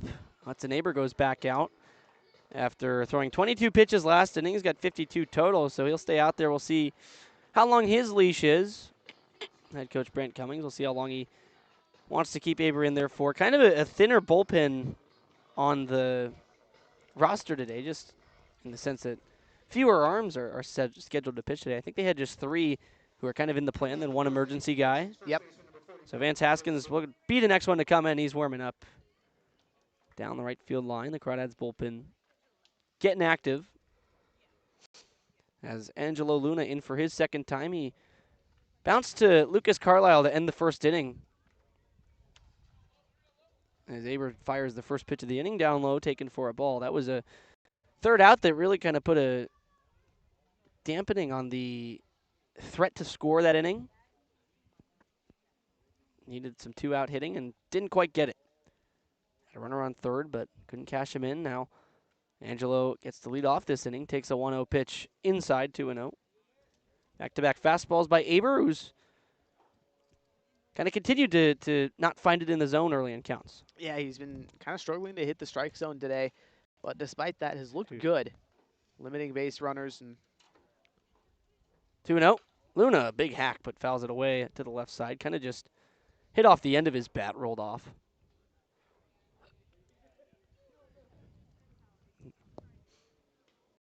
Top of the fourth, Crawdads up, slim lead, 1-0. He scored in the second. Alameda, no runs yet. 2-1 to Luna. Is down and in, taken 3-1. this is a count where for the lefty Luna, hold the bat, and force Aber to throw a strike. Only if it's perfect. Don't have to offer. If you're a guy like Luna who finds himself in the middle of the order, it's unusual. You'll be a leadoff hitter in an inning, but you got to set up the table, and he takes ball right there, so he does just that. He's on first with nobody out. 4th walk of the day for Hudson Aber. Wow. Pardon me, 5th walk. Yeah, 2 last inning, 2 in the first. Already 1 to start the fourth. Not the recipe for success. But it's so funny because, I mean, you saw him have so much command the first time he pitched this season. First couple of times, too, I should say. But walk bug is getting him a little bit. Here's a bouncing ball to short.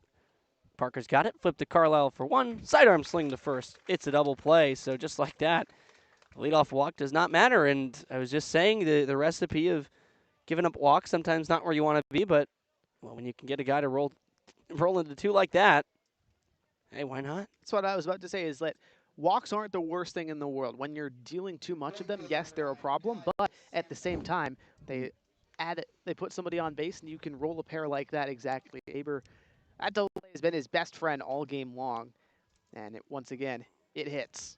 Crawdads turned 6 double plays in 2 games against Arroyo Seco, 3 in each of them. None against Slow, but now have 22 on the year. As the first pitch to Kyle Sander taken up and in. But they had entered that series with, I think it was like the 7th most, now up to the 5th most in the CCL. They've been turning 2 religiously lately. 1-0 pitch to Sander. Hit out, foul down the right field line. Ball on a strike. Pitcher's been doing a good job of getting the double play pitches, and the infield has done an excellent job of turning them. Entering today, 96.3% fielding percentage for the Crawdads, 6th best in the CCL. The 1-1 pitch from Aber is taken just outside. Slider nearly hit the spot,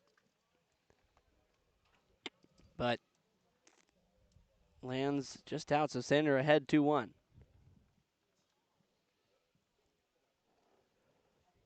Two balls and a strike, 2 down, nobody on. Here's Aber's delivery. It's hammered towards the gap, racing over from center. Bull, he's looking up. It punches off the wall. Sander will be in for extra bases as Bull lofts it into the cutoff man. A 2-out double. That one was torched. Yeah, completely drilled. Just the first extra base hit that Aber has allowed today. But, man, Sander up 2-1 in the count. You can look for the pitch you really want. Got it and drove it. 2-1 count, yeah. First extra base hit of the day for either side as Brent Cummings going to head out. We'll see if that's the day for Hudson Aber. Vance Haskins continues to get ready out in right field in the bullpen. Cummings, the long walk over to first. Got some sweet shoes on, and he will make the point out to right field. So Vance Haskins will be the one to come in and deal with a 2-out runner on second situation. Cole Leshak coming up, and Vance Haskins coming in.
Vance Haskins coming on to relieve Hudson Aber, who's went through 3 2/3 innings, gave up 2 hits, 5 walks to 1 strikeout. That's the kind of sore thumb that's going to stick out on Hudson Aber's line. It's been kind of trending the wrong way in the walks department, but still, regardless, pretty effective through 3 2/3. Got outs quickly enough. Absolutely, and especially if Haskins can get the final out here, that's a great start from Hudson Aber. You go 3 2/3. It's all you need here in the CCL. Let the bullpen carry you the rest of the way. Yeah. And Haskins is a strike thrower. He's been really good in his last couple of outings for Walnut Creek. Started a bit more rocky, but he's also a proven guy. Started 14 games at Delta College this spring where he was throwing the ball into the square. So Aber on the books for no runs yet, but Kyle Sander, after the 2-out double, would be on his line if he comes around. Cole Leshak trying to make that happen against the righty Vance Haskins, whose first pitch from the stretch is crushed foul. Out in front of the breaking ball was Leshak, but he put a good swing on it. Yeah, very good swing on it, just too early. Saw it the whole way through and jumped a little bit. Got to sit and wait next time, but if you're Haskins, that might be a pitch you want to fade, or at least located in that part of the zone. Leshak 0 for 1 today, grounded out to Parker Jr. at short. Here's the 0-1, and he hits it high and deep to right field. Going back, Aldridge and Bull. They'll race back, and Aldridge the one to make the catch in the gap. A few steps shy of the warning track, had a good beat on it on a nice swing. So Aber's day does end with no runs coming around on his line, and through 4, the Crawdads lead it, or through 3.5, the Crawdads lead it 1-0.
Bottom of the 4th coming up, and you know what that means. Time to take a look at the standings in the CCL North. Of course, back from the South road trip. Don't need to see everybody, but instead take a look at where the Crawdads stack up to the Blues. 25-9 the Blues, 18-8. The Crawdads, though, the Blues are getting kind of blown out here by the Academy Barons. 10-3, bottom ninth. The Blues do have the bases loaded, down 7 without any outs, so a miracle could be loading at Sinsheimer Park, but if they were to record 3 more outs before getting 7 runs, and if the Crawdads win today, it'll still be the second place Crawdads, but it'll be a closed gap, Charlie. That it will. Every win matters here in the CCL North going the rest of the way. The Blues are going to play a lot of these South teams, a stronger division than the North. So the Crawdads got to hope that the South does their job and takes care of San Luis Obispo. But on the other end, Crawdads have to do their job and win more games. It's pretty miraculous. Both teams' form is really just kind of taking a hit lately. Obviously playing some tough opponents, being South-centered. And, of course, playing each other. It's always 2 tough opponents meeting. But so far, Slow has had the upper hand and more against the Crawdads so far. So now Kevin Parker in to face O'Rourke. His first pitch of the inning taken inside for a ball. Teams seem to really like to work Kevin Parker low and in early, but a guy who's so adept at pulling the baseball. Kind of a danger zone. That it is. Hits the ball really well to the pull side. Here's the 1-0. This one kind of outside and popped up a mile high towards first. Luna calling everybody off. Now it's going to be Olsen racing over from second with the angle, and he'll call it off and take it at the last second. So he makes the play over there. Nice running stop. And Parker Jr. down to start the inning. Yeah, Tough just kind of jumped on a pitch he really liked and unfortunately got under it. So it was a bit of a routine pop-up for that right side of the infield. So now Brian Bull, 5-hitter today, batting left in center field. Up with nobody on. One of the 2 strikeout victims of the day, it was Bull and Carlisle. He'll face O'Rourke, the lefty, for the first time. Bull awaits. First pitch fastball taken inside for a ball. Bryden Bull. Average down under 300 now, 280. Still slugging 463. He's had the extra base hit ability, but 219 average since the middle of June. 1-0. Sweeper outside. Spins out of the way for ball 2. Spins off the plate, I should say. Again, a really good approach. Bull's seeing the ball pretty well. Just got to make contact with one here. He's going to try to get aboard. Yeah, take advantage of when you're ahead. He's ahead 2-0. O'Rourke maybe going to challenge. Here's the pitch. It's bounced to first. Luna gets it off his glove in fair territory, and Bull will reach first. It's an error on the first baseman. Luna. That one just took a nasty hop right as Luna kind of tried to snap his glove on it on the short hop, but Bull the beneficiary. He'll be on first. Hard hit ground ball, but that's kind of been the story with Bull. If it's not lifted in the air for a home run or a deep double, it's been a hard hit ground ball, which has worked out for him. Sometimes he's able to get some infield hits, other times he reaches on the error, and other times it's fielded cleanly. So it looks like things have gone final, actually, in San Luis Obispo. The Blues taking a 10-3 loss to the MLB Academy Barons. Crawdads fans rejoice. First pitch into Cam Taylor. He watches inside for a ball, 1-0. I can't really tell. The system says it's still the bottom of the ninth, but the records have updated, so, or at least on the live stats. Yeah, there you go. So I think that's an indication that the game is done. Ball and no strikes to Cam Taylor. O'Rourke will have a check on Bull. Kind of a lazy throw over, and Bull back standing. Bull hasn't stolen a lot of bases, but he's got so much speed. I think that's a smart check for O'Rourke. You don't want to let him get a base here. Shows off that speed in the outfield, and it's a bit different when you're, ranging out in center field. As 1-0 pitch to Cam Taylor. O'Rourke brings it in. A high breaking ball taken for ball 2, but it's slightly different just because you get to have some more room, have some more time. If you're trying to steal a bag, you also need to get a good jump and get ahead of things. So maybe just a bit different of an operation. Also, I think the cleats kind of stick better in the grass, so you get a little more traction. You can run a bit faster. No doubt. 2-0, taken right there for a strike. Fastball split the zone, and Taylor looked like he was taken all the way. Yeah, and smartly so. You're up 2-0, especially if you're not expecting the fastball. No need to really turn on it. So again, San Luis Obispo loses. Win percentage goes to .714. Next one to Taylor's taken for a strike. Like a cutter that landed on the outside. And if the Crawdads were to win, their winning percentage could go up to 703. So kind of put them one game behind with the big game on the 16th looming here at Monte Vista. 2-2 count. Here's the pitch. Take in ball 3 just off the outer edge. So Taylor stays alive, working a long AB now. This is when he's at his best, when he's seeing a lot of pitches and working long at bats. You know, pitchers have a tough time against him. Payoff pitch. We'll see if Bull wants to go. A check over there. O'Rourke thought so. It's another kind of lazy throw over. Bull back with 2 steps. Standing tall at first, being held on by Angelo Luna. Now the 3-2 to Taylor. Bull will run. Taylor swings and fouls it off the catcher Grantham, and he took that one, looked like off the thigh, so going to need a second to walk it off as Bull walks it back to first base. Big jump, though, from Bull. Especially if that's a ball on the ground. You never know. Could have been safe at second. Yeah. Looking to essentially, when it's 3-2, 1 out, just, you know, the pitch is going to have some action. The batter might put it in play, try to stay out of a double play also. If it's a walk, then you automatically get second. So might as well just try and take off anyways. Short lead at first, O'Rourke giving him a couple looks. Bull goes late, taken inside, ball 4. Taylor works the walk. Bull probably thankful that that was a ball because he got a really tough jump, but better safe than sorry against the lefty. So runners go to first and second, and it's Brandon Clisby in. That's Pete Cam Taylor right there. Had a single earlier today on a 2-strike count, then saw the ball the whole way through, high and tight, works a walk. That's the Cam Taylor we saw at the end of last season for Walnut Creek. That was such a spark plug, and one of the main reasons the offense was able to do what it did and claw their way into the playoffs.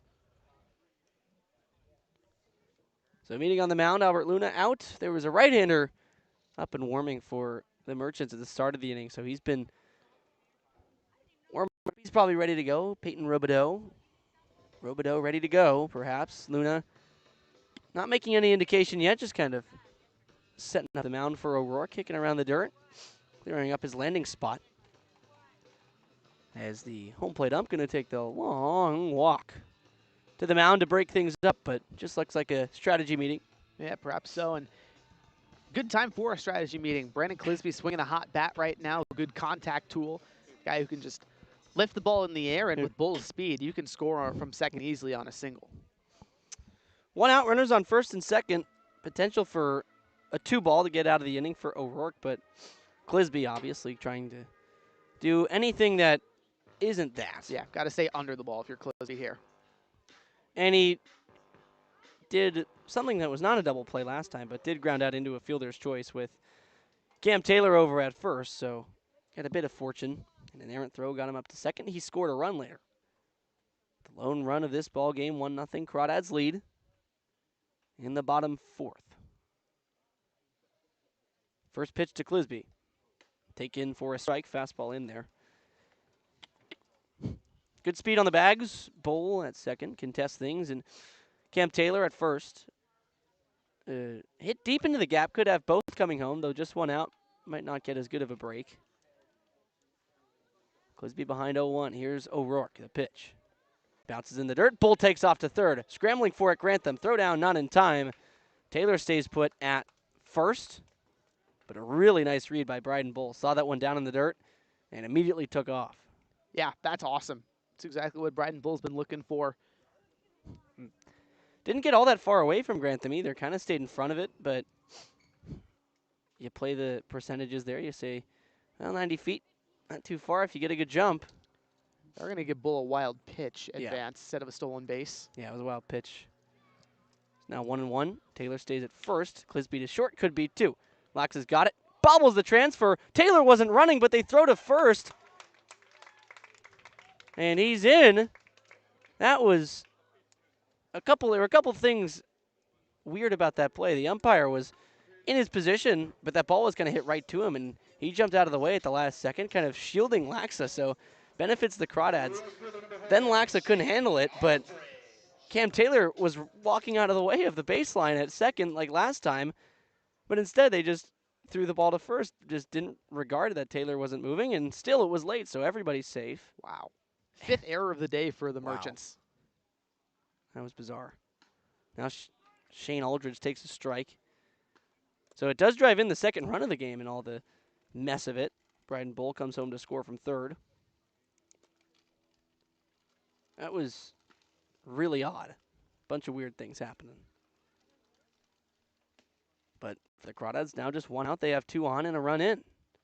As Aldridge bounces it to second, another chance. Olsen will take it to the bag himself. Off balance throw to first is offline, so Aldridge gets into first. And up to third goes Cam Taylor, who was, again, giving himself up on the base paths last at bat, but this inning extends. And it does. Credit to Shane Aldridge using that speed, forcing an errant throw, and able to reach on the fielder's choice. Now you give Carlisle a chance to knock in a run. So Carlisle, the 9-hitter, been struggling a bit as of late. Struck out his first time in his first game of the year against the Merchants. So Rourke, the lefty, goes to first, and he's got him picked off. Aldridge heading down to second. Now Taylor's going to come home. They don't know he's coming. Taylor scores. Aldridge doesn't matter anymore. He'll get tagged out. He did the job to get the run in. So it's almost like an RBI on the base paths by Shane Aldridge. Nicely done. Crawdads do it to perfection to get the third run of the game in. It's 3-0 after 4 full innings.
And Haskins back to work. Hudson Aber, the starter today. His book finally ended, or finally closed, I should say, after he came out. And Haskins stranded the base runners on. So he didn't give up a single run in 3 2/3, 2 hits. The 5 walks to 1 strikeout he'll want to iron out a bit, but still a start you will take if you're Hudson Aber. And, of course, if you're the Crawdads, who now lead 3-0. As Zach Lewis, the 9-hitter, takes strike 1. Yeah, very well done for Hudson Aber. Obviously, the walk's a little bit of a problem, but worked around that, which, you know, when you issue 5 walks in 3 2/3, generally you're not going to be able to hold an opposing team scoreless. But credit to Aber for working that really well. No balls and a strike. Slider taken for strike 2. I saw kind of a similar inning this year at Oregon, and the Menlo Park legend, Aaron Lewis, was on the mound for Portland. He surrendered 5 walks in 4 innings, but shut the Ducks out in those 4 innings. No balls, 2 strikes to the 9-hitter Lewis. Taken, strike 3. Haskins got him looking. Just the second Crawdad strikeout today. Wow. It's a beautiful slider there from Vance Haskins. Completely freezes the right-handed hitter. And his first at-bat, or first batter he faced, pardon me, against Cole Lashak was kind of really a hard-hit line drive into right field. So good to see that Haskins is locating strikes and getting some takes. Now we'll face the top of the order. Nico Olsen takes the first pitch, strike 1. Outside corner with the fastball, nicely spotted. Isaiah Landry on deck. They're the 3 due up. If one of them gets on, Kai Laxell will come in But these two, in Olsen and Landry, been on base 3 times between them so far. 0-1 pitch upstairs.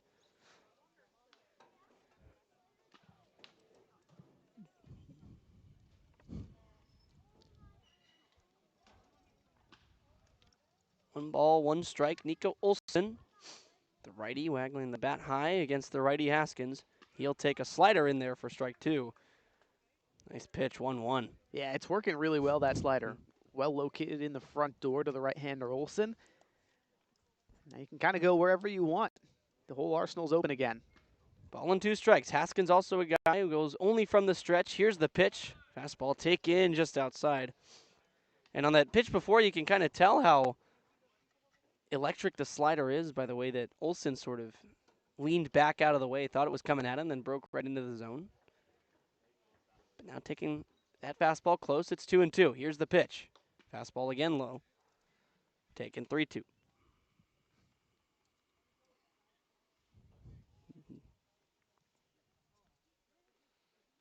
Count now is run full for Olsen, who walked in the first inning. Saw a 3-0 count in the third inning, a second time up as well. Now a 3-2 pitch is pulled up in the air, sky high into foul ground. There goes Elijah Ramos a few steps from third, and he'll glove it for out number 2. Good pitch from Haskins. Set up for weak contacts. It's exactly what you wanted, exactly what you get. So very soft contact off the bat of Olsen, and now Isaiah Landry, who's a guy that issues a lot of hard contact. In with 2 outs, try to get anything going here. Down 3-0, just 2 hits on the board, and Merchants have made 5 errors. First pitch of Landry's third plate appearance is taken outside corner for a strike.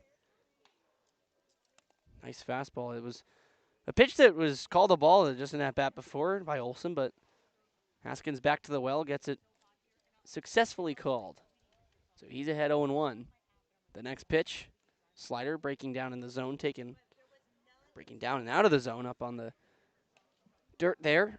Yeah, tried to double up with the slider, Haskins did. Got it the first time, and then this time it started a little bit later, broke even more, so Landry had a bit of an easier time laying off. Ball and a strike. We're even here, pitcher hitter. Pitch in is hit out to center field softly in the air. Bryden Bull back into his left. He'll twist the glove and put it away. So that's a 1-2-3 inning, meaning Vance Haskins, for the second time by a Crawdad pitcher today, he gives Alameda the claw to finalize the first half of this ball game. 4.5 in the books. Harry Satrakian's play-by-play in the books. Charlie Limoncelli taking you the rest of the way on this fine Sunday afternoon.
Bottom of the 5th, Crawdads lead by 3, and it's been a banner day for Walnut Creek, Harry. 8 total former Crawdads selected in the 2026 MLB draft, including Jackson Flora, number 4 overall to the San Francisco Giants, tied for the second highest selection by a CCL player ever. Then Ryder Helfrich makes it 2 Crawdads in the top 15 for the first time in history. Then Carson Yassa, Bear Harrison, and Sean Fitzpatrick, the first 5 selected for Walnut Creek within the first 8 rounds.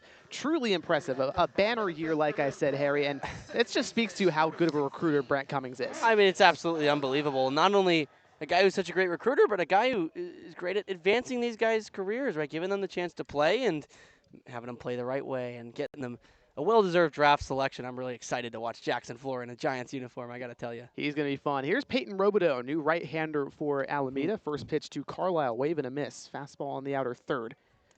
Robideau. This is his fourth appearance, 9.53 ERA and 5 2/3 pitch. Trying to keep the Crawdads a little bit more quiet as he relieves Nico O'Rourke. 0-1, Carlisle takes a breaking ball inside. 1 ball and 1 strike. Carlisle today struck out swinging in the second. But he's been a guy who's been a fantastic table setter, bottom of the lineup. 362 average, 576 on base percentage. 1-1 to him. Hit hard up the middle on the ground. Laxa over from short. His throw across the diamond. How about that play from Kyle Laxa to retire Lucas Carlisle?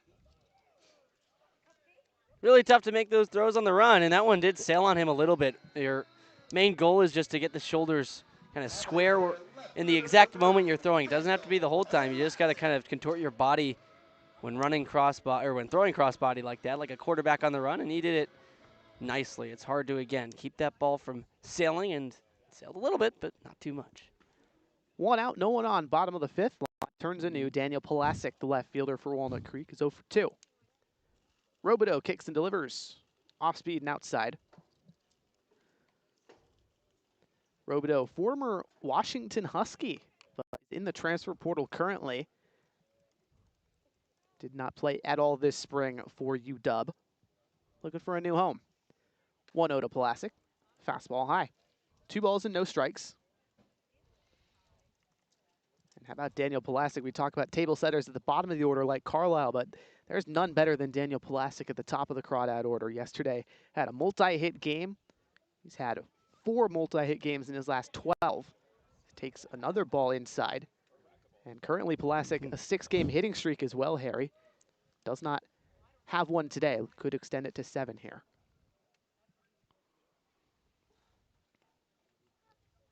Robideau, the 3-0. Polasic takes a get-me-over fastball on the inner third. He's been everything you can ask from a leadoff guy. Brent Cummings really obviously trusted him when he came in a bit late, was hitting him second behind Peyton Rolls, who was maybe A1 type of leadoff guy you'd want. 3-1. Polasic slashes it foul towards the left field side. But they knew the leadoff potential was there for Polasic once Rolls eventually would exit for the summer. And he's been great in this role. Polasic and Woodson both kind of back and forth. And they've traded off kind of depending on the handedness of the opposing starter. And with the majority right-handers in the CCL, it means Polasic has led off the majority of the time for Walnut Creek. Payoff from Robideau. Polasic rips it into center field. Landry tracking back to the track, and there he makes the catch. It's one of the hardest hit balls we've seen from Daniel Polasic this season, but it's a line out. And number 1 might have been the triple he had against Alameda at Alameda a couple times ago playing over there, but that one was on a rope just a little too low where it's not going to ride up out of there, not really going to get over the head of the outfielders. But if that's to the gap, that's potentially a triple, of course. But unfortunately, just right at Isaiah Landry, who's a great fielder. 2 down, no one on for Elijah Ramos. Took over from TJ Woodson after the former was hit by a pitch in the first. First pitch to Ramos. Not really close. Bottom of the zone misses. Ramos, his first time up. That was in the third. Walked on 5 pitches. Took over at third base for Woodson.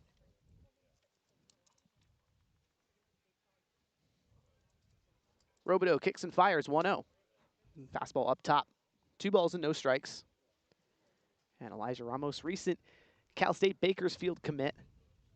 He's had a pretty solid season for Walnut Creek. Puts the ball in play. That's the bottom line with him. 321 hitter, 231 hitter, 318 on base. Up 2-0. Takes a hack, rips it on 1 hop to short. Laxa across the diamond. How about 2 web gem kind of plays for Kyle Laxa at shortstop for the Merchants. The Crawdads go down 1-2-3. We'll take a break. Top of the 6th after this.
Later on today in our post-game show, today's player of the game brought to you by Worth Group Restaurants, a local collection of East Bay restaurants owned and operated by Rodney Worth, including the Peasant and the Pear in Danville, the Bourbon Pear in Livermore, and the Golden Pear in Walnut Creek. Worth Group Restaurants, an official partner of the Walnut Creek Crawdads. Top of the sixth, Crawdads on top, 3-0 over the Alameda Merchants. Vance Haskins coming out again to work. Last time he was out in the top of the fifth, worked 1, 2, 3, recorded the final out in the top of the fourth as well. And he'll actually be pitching to a new battery mate. Joe Coupland takes over for Brandon Clisby from this inning onward. Heart of the Merchant order due up, Laxa, Nystrom, and Luna. Haskins out of the stretch. Breaking ball, chopped foul towards third. 0-1. Laxa 0 for 2 today, looking for his first hit. Grounded into a 6-4-3 double play in the first, then flew out to right field in the third. Haskins trying to keep it scoreless after relieving Hudson Avers' scoreless start. Righty delivers 0-1. Another breaking ball fouled away, this time behind home plate. 0-2 to Laxa, rising senior at Pepperdine. Former West Valley College guy. As a junior with Pepperdine, Laxa was a dominant wave, 301 hitter in 51 games. Also a 360 on base percentage. Haskins 0-2 fires a fastball that misses low and outside. Laxa is a member of the Merchants. It's been one of the forces at the top of the order. 299 hitter in 19 games. 337 on base. Down 1-2. Haskins deals. Another slider. This time it's driven in the air to center field. Bull tracking back. Makes the grab. 2 straight fly balls to center field that Vance Haskins has induced. He's now retired 5 straight. 1 out, no one on. The designated hitter Jackson Nystrom with a chance to do some damage for Alameda. Hard-hitting senior from San Francisco. The University of San Francisco, I should say. And Nystrom also a second-year Merchant. First pitch he sees, outer third fastball, strike 1. Nystrom, this is just his 3rd game back with Alameda this summer. Hitless today, a walk and a fly out to right. But last time against the Crawdads, 2 for 2 with a pair of doubles. Drove in a bunch of runs. 0-1, another fly ball to center field. Bull going back, and he puts it in the glove. 6 straight retired for Vance Haskins. 3 straight fly balls to center field. 2 nice little plays out there as well. He's kind of giving it a ride, but keeping it in the ballpark. It's hard to turn around what Vance Haskins offers, and that's what he does. He'll be a fly ball pitcher, but he'll miss barrels. First baseman, number 44, Angelo Luna. He's missed barrels so far. 2 outs, no one on. Top of the 6th, Angelo Luna to the dish for Alameda. 0 for 1, ground out and a walk. Luna, the first baseman, had a defensive error earlier that allowed Bryden Bull to reach. First pitch to him, cracked to center field. Bull moving back, couple feet in front of the warning track, makes the catch. 1-2-3 inning for Vance Haskins. All 3 fly balls to center field. As Haskins and the Crawdads give Alameda the claw. We'll take a break. Home half of the 6th. Crawdads trying to tack on some more to the lead.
3-0 ball game for the Crawdads over the Merchants. Those 3 runs on 2 hits and 5 defensive errors on the part of the Alameda Merchants, so none of those 3 runs are earned for Merchant pitchers. And Alameda, no runs on 2 hits. No defensive errors yet for Walnut Creek. Heart of the order due up. Ellis, Parker Jr., and Bull to face Peyton Robideau. Well, this is a Merchants defense. It's tied for the league's best fielding percentage into today, which is a stat that has kind of lost a little bit of its importance just with the more advanced metrics. But here in the CCL, that's not always readily available. And so it's a team that just is not defended well today. Only 25 errors, 3rd fewest in the CCL. Yeah, they don't play as many games as every fully integrated team in the league as an affiliate, but now 30. First pitch to Ellis, takes a hack on the off-speed pitch and comes up empty. But you're absolutely right. Fielding percentage still definitely a important metric here in the CCL in terms of determining good fielders and good fielding teams. Ellis 0 for 2 today, reached on a fielder's choice in the first, then flew out to left, back in the third, riding a 6-game hitting streak that's in jeopardy. 0-1 from Robideau, outer third breaking ball called a strike. And Ellis kind of buckled his knees in disagreement.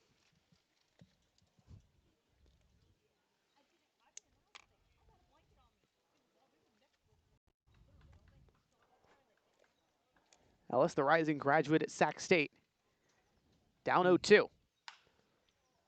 Robideau's delivery hit high in the air to left field, but in the ballpark. Lashak going back makes the catch.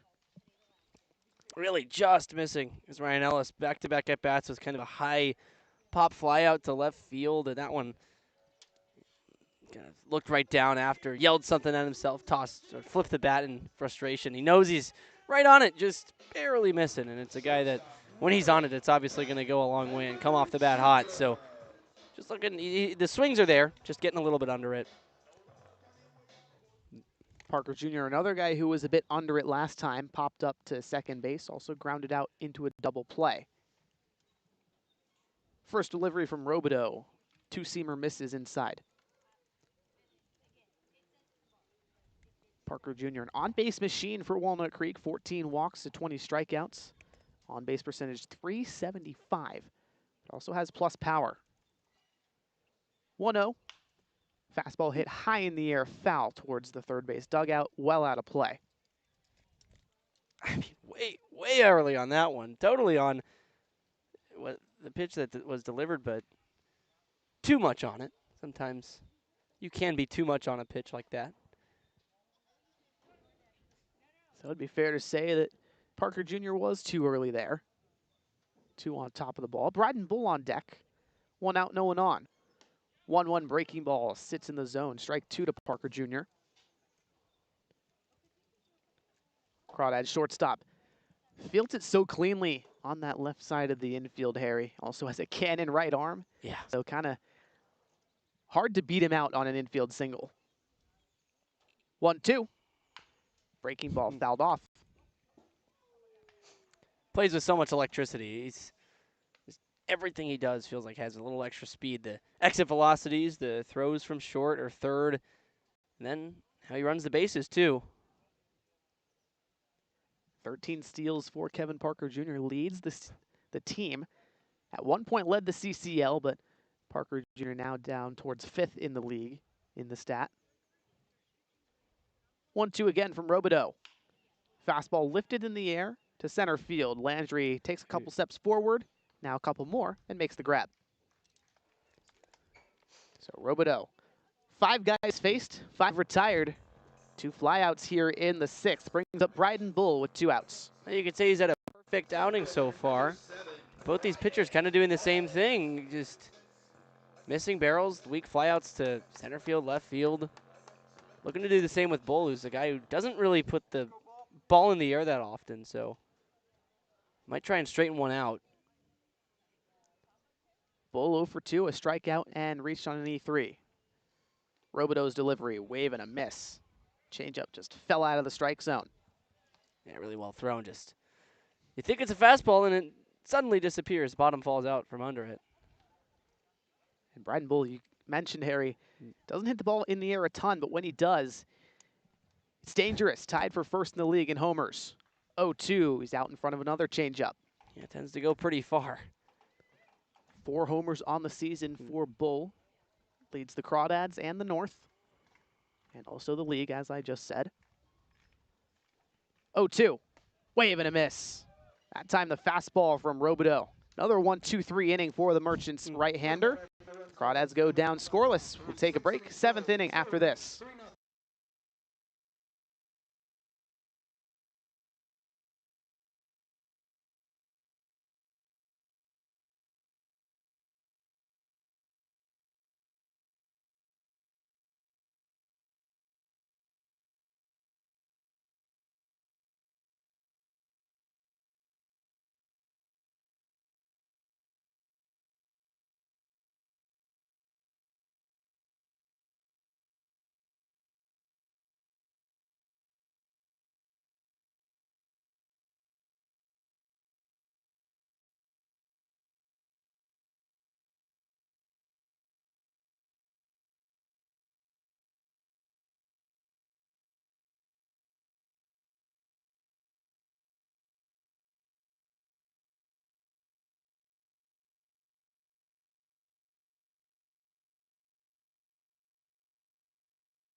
Top of the 7th, Vance Haskins went 2 1/3 innings pitched, 1 strikeout.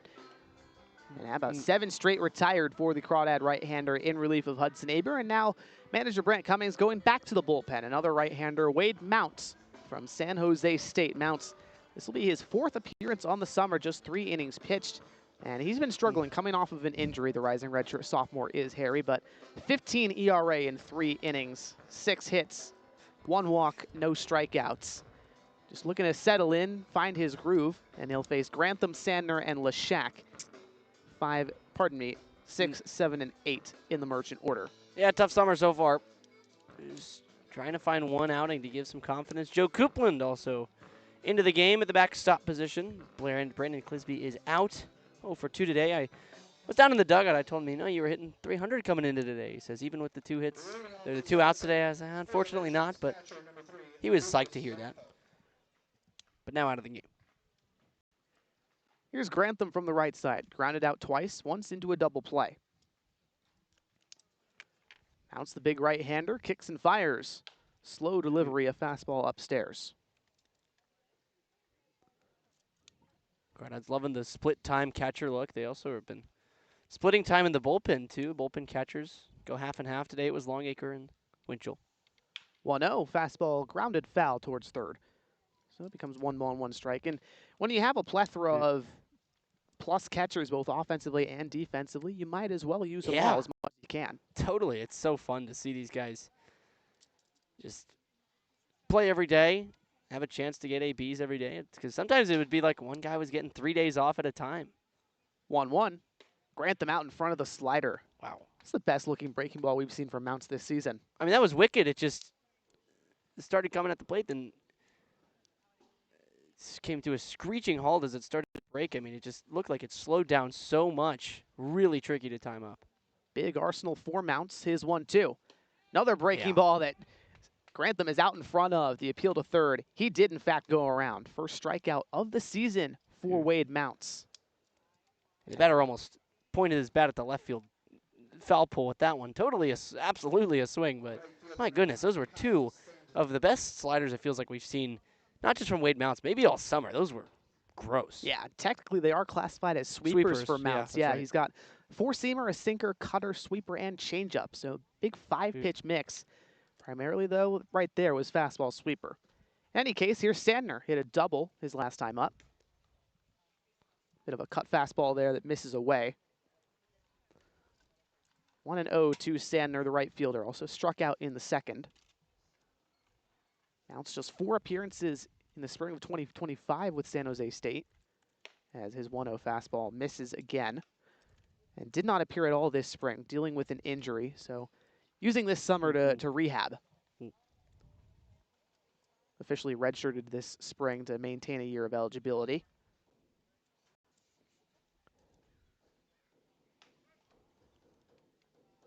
Two-0 count to Sandner. Entered the game a .245 hitter. Slow sweeper, top of the zone, swing and a miss. Yeah, it's wicked today. I know I said it already, but man, that's a plus pitch right now for Wade Mounts. That's why he was originally recruited to go to Arkansas out of high school. 2-1. Another sweeper hit hard on the ground. Backhand grab from Ramos at third. Throw across the diamond. One hop. Gets away from Cam Taylor. And now Sandner's going to charge towards second. This ball is into the Crawdad bullpen. That's a really tough scoop to try and make. It's going to be an error on the throw. As a first baseman, you hope the ball it's either a very short hop, kind of bouncing right before the glove where you stretch, or that it's a long hop that bounces maybe just past the mound and sort of just loops into your glove easily. But that one, neither of those. Taylor had to readjust himself to put what would usually be his front foot, his stretch foot, on the bag and kind of play the back of it. But that's just really, really tough. Got deep on him, and so going to be an error on the throw. First defensive error for Walnut Creek today, and now Gabe Rojas, one of the assistant pitching coaches for Walnut Creek, going to go have a chat with Mounts. And Mounts, like we mentioned, did not play this spring, but last summer played with the Humboldt Crabs in the Pacific Empire League. That's the last time prior to this summer that he was playing against collegiate competition. Just 3 outings, ERA of 5 in 9 innings pitched. 11 strikeouts to 7 walks with the Crabs.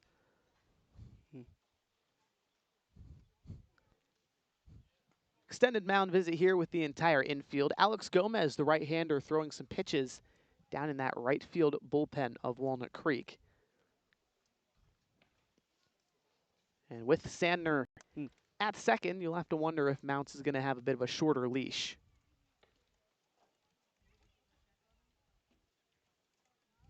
Also a bit of action in the Merchant bullpen. Right-hander throwing the medicine ball.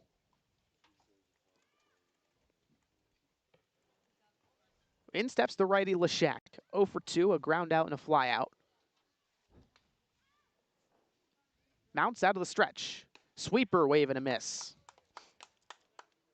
I don't think we can say it enough, Harry. That pitch is filthy. Yeah, I think Gabe Rojas said, hey, man, it's looking pretty good. Keep throwing it. Leshak, 6th game for Alameda, committed recently to Seattle University as he takes another sweeper. This time it breaks low in the dirt. Love that Pacific Northwest. Good baseball scene over there. Very much so. At all levels. Austin Bilello, of course, Willamette for the Crawdads. 1-1 from Mounts. Hard hit, left side of the infield. Gets past Parker Jr. Leshak will hold at third, but pardon me, Sandner will hold at third, but it's a single for Leshak, his first of the day. Ball was killed. I mean, you go with the fastball there. You'd go in with the setting the tone with the sweeper. It's been a pitch that has only gotten soft contact. The runner on third is thanks to an error by Elijah Ramos over there. So the sweeper's been going to work, but the first fastball we've seen in a bit, that one came out, I think, hotter than it went in. Very much so. In any case, runners on the corners, 1 down for Zach Lewis, the third baseman. Mounts, first pitch, outer third fastball for a strike. If you can locate both that and the sweeper, Harry, it's going to be tougher for these Merchant hitters to find anything in play.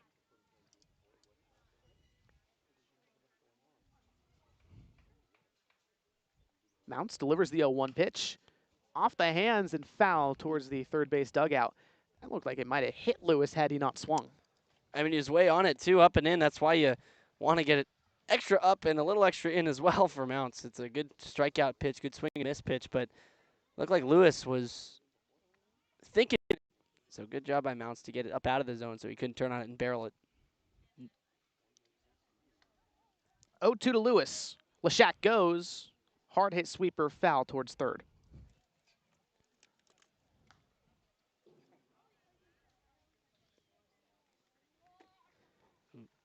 Mounts, last time he appeared was June 27th against the Sonoma Stoppers. He went an inning and allowed just 1 run. No strikeouts, couple of walks. Before that, he had an appearance against these Merchants on the 20th of June. Now the 0-2. Bit of a moving fastball that just missed. Really good spot. Coupland tried to help him out by sticking it. Probably a little bit outside, but held it there for a sec. Nice frame. 1-2 from Mounts. Leshak goes again. Sweeper inner third for a strike. The throw second, not in time. Coupland's throw on the line just a little bit late. No strike him out, throw him out. But it is the second strikeout of the day for Mounts. Top of the order, second That baseman, sweeper, let it eat. Keep it rolling, Wade Mounts. They're not making the adjustments, and now you get, when he came in, 8 righties in a row, and now this is the 4th of them, or the 5th of them, rather. Lewis retired, 2 outs, 2 RBI chance for Olson, top of the order. Front door sweeper gets a strike. So that to say the righties, the sweeper going to be a very effective pitch against them moving away from the bats. Mm.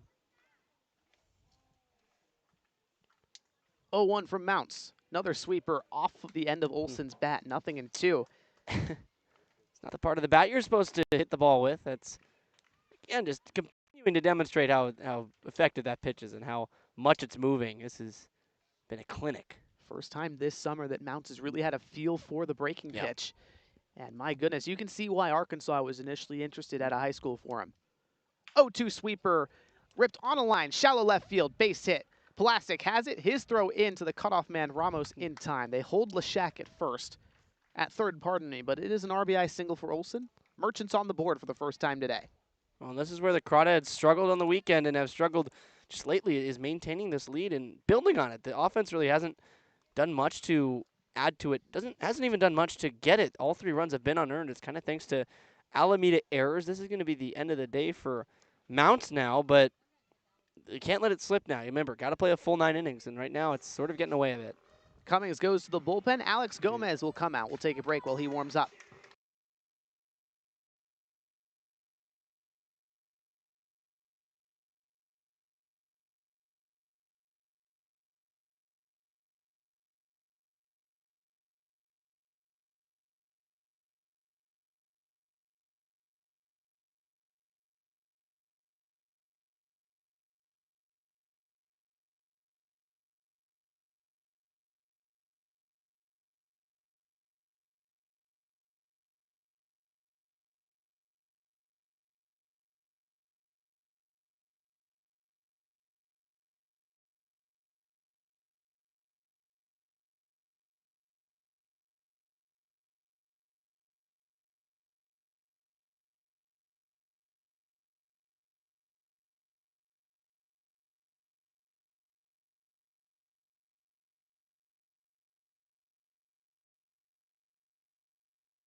Top of the 7th, 2 down. Olson at first following his RBI single. Cole Leshak at third.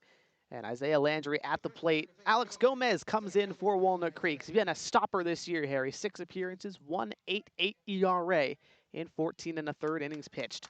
Just a guy that throws strikes from the University of San Francisco. Facing teammate Landry, first pitch high and upstairs. 1 ball and no strikes. Landry, part of his San Francisco Dawn baseball team this spring. Gomez shakes off this pitch from Coupland. Now the righty 1-0. Fastball skips in the dirt, gets past Coupland. Leshak will come in to score. And Olson's at second on the wild pitch. That's the most difficult pitch to get in front of and block. The spiked fastball. It's coming in at, upwards of 90 miles an hour. It's a scary one to try.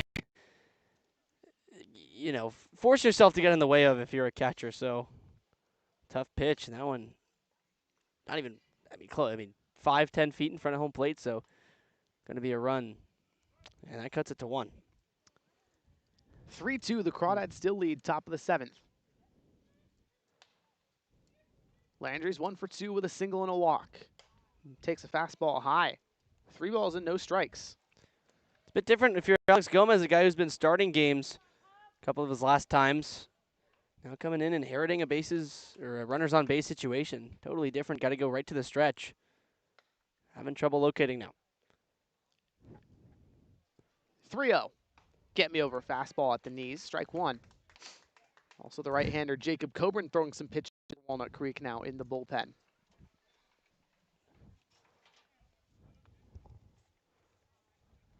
Landry perhaps will take 3-1. Gomez at the belt. Kicks and delivers. Wave and a miss. Landry out in front, and now the count's full. Well, a fastball count, it's always a nice time to bring something off speed. Had Landry way out in front. Full count, 2 down, top of the 7th. Olsen at second. Merchants 1 run away from tying this ball game. 3-2 from Gomez. Off speed just misses Landry's knees. Ball 4. A change of pace, looking for the same luck as the pitch before. Just not to be. Now first and second for Laxa, the shortstop, who's made a lot of great plays defensively today, but the bat's been a little colder. 0 for 3. Pop out, fly out, and a ground out.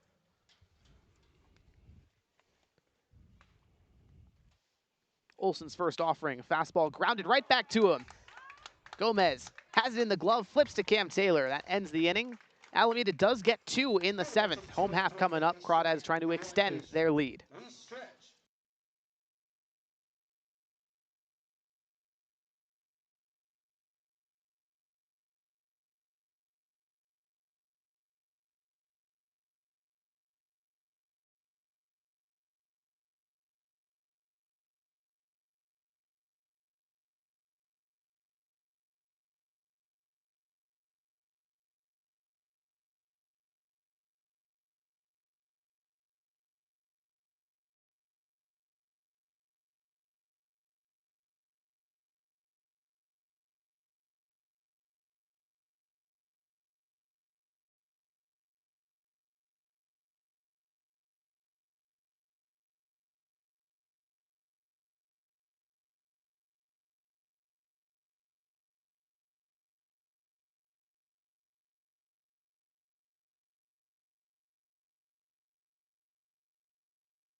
Bottom of the 7th, last half inning, the Merchants added 2 unearned runs. And now the lead for Walnut Creek, just 1. Cam Taylor, Joe Coupland, and Shane Aldridge, 6, 7, and 8. A chance to do something about it. 2 runs on 4 hits, 1 defensive error by the Crawdads for Alameda and Walnut Creek. 3 runs on 2 hits and 5 defensive errors on the Merchants' part. Taylor's 1 for 1, a single and a walk. Peyton Roboto trying to get through his 3rd inning of work. First pitch, foul tip on the inner 3rd.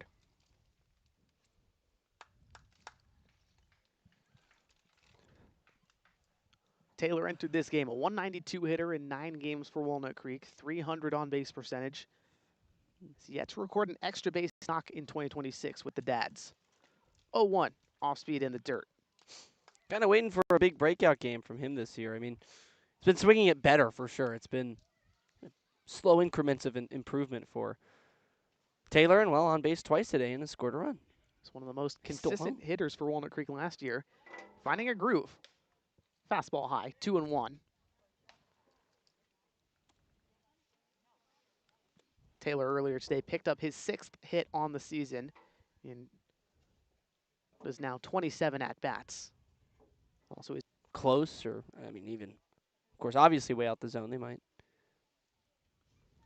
3-1, cranks it, right center gap. Both defenders turning, looking, bye-bye! Bam Bam Taylor, his first of 2026 and his 4th as a Crawdad.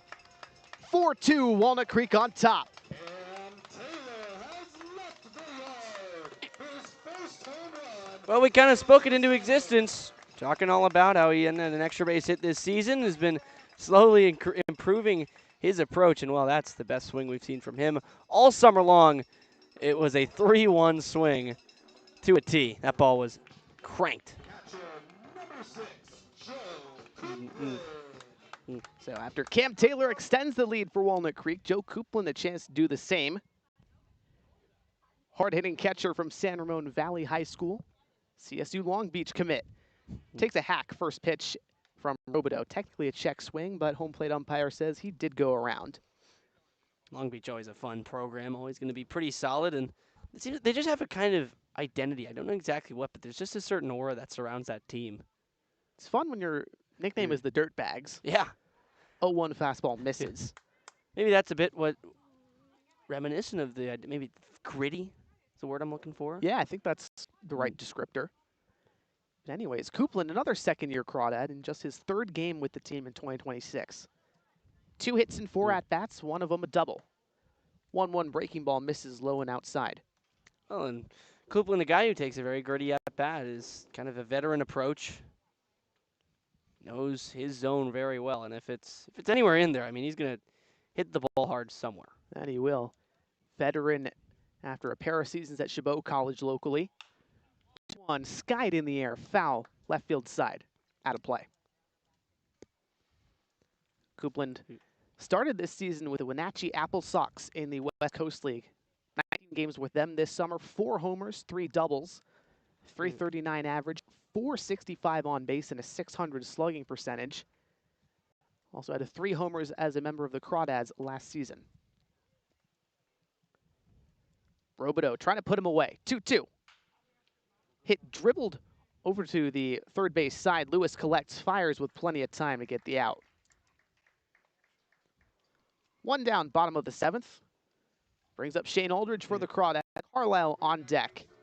And guaranteed at bat after Cam Taylor's home run. Shane Aldridge.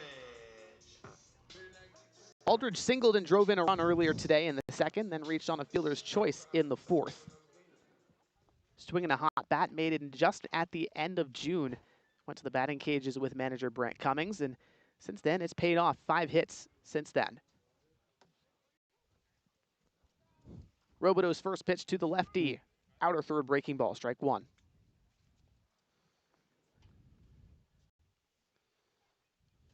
Aldridge in the portal after a year at Menlo College. Run, you could say. That you could. 1-2. Aldridge takes a hack, comes up empty. First strikeout for him today. That's now the 3rd for Peyton Robideau. Pardon me, the 2nd for Robideau. Not a lot of strikeouts to go around either. A lot of unearned runs, but only 8 total strikeouts now for both sides. It's been a lot of balls in play, and well, it's kind of shown those two kind of go together, right? I mean, 5 errors for Alameda, causing 3 unearned runs. 1 by the Crawdads. Good for the 2 unearned runs. No one on, 2 down for Carlisle. First pitch he sees, grounded up the middle, over his Laxa. Diving effort, he wasn't there in time. Question is, are they going to give Carlisle a hit? Yes, they will. 1 out single for Carlisle, turns over the lineup. Daniel Polasic comes to the dish. Classic 2026 All-Star for Walnut Creek. It's 0 for 3 today, currently riding a 6-game hitting streak. He's got another chance to extend it to 7 here. Crawdads already added one more this inning, courtesy of Cam Taylor's solo blast to right center. First pitch to Pulaski, off speed and low.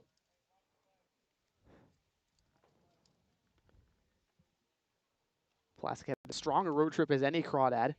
Had hits in each of the 3 games he played in against both Arroyo Seco and San Luis Obispo. Check on first, Carlisle safe.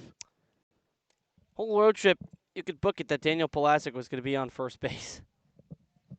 It was a clinic of hitting. 1-0, check swing. Breaking ball misses low.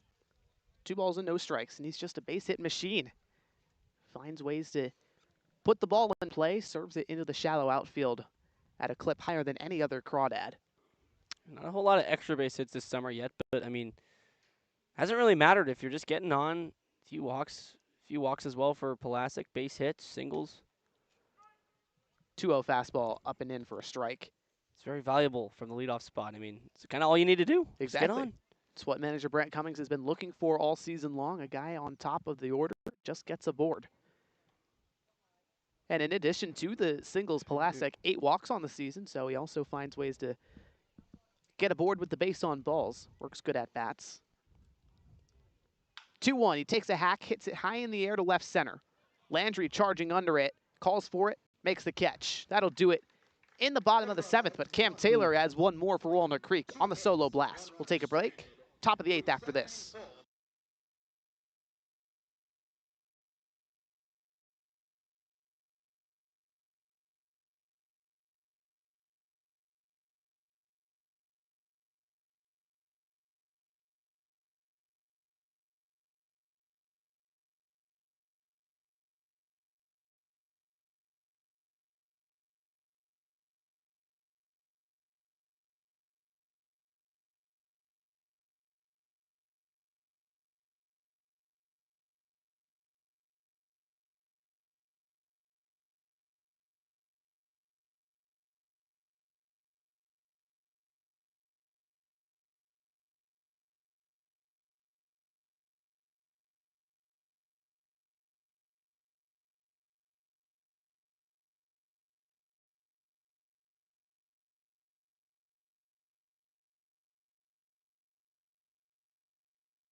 Top of the 8th, Alex Gomez recorded the final out in the 7th on a 1-3 putout. Kyle Laxa grounded into that, so it means the heart of the order is due up for Alameda. Nystrom, Luna, and Grantham. Merchants trailing by 2. It's a 4-2 game in favor of the Crawdads.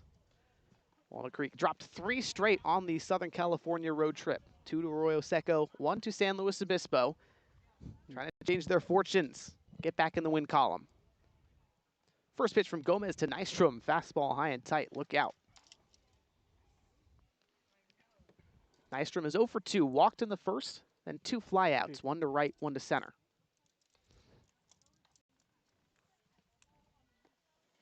Gomez kicks and delivers. 1-0. Fastball tapped foul behind Coupland.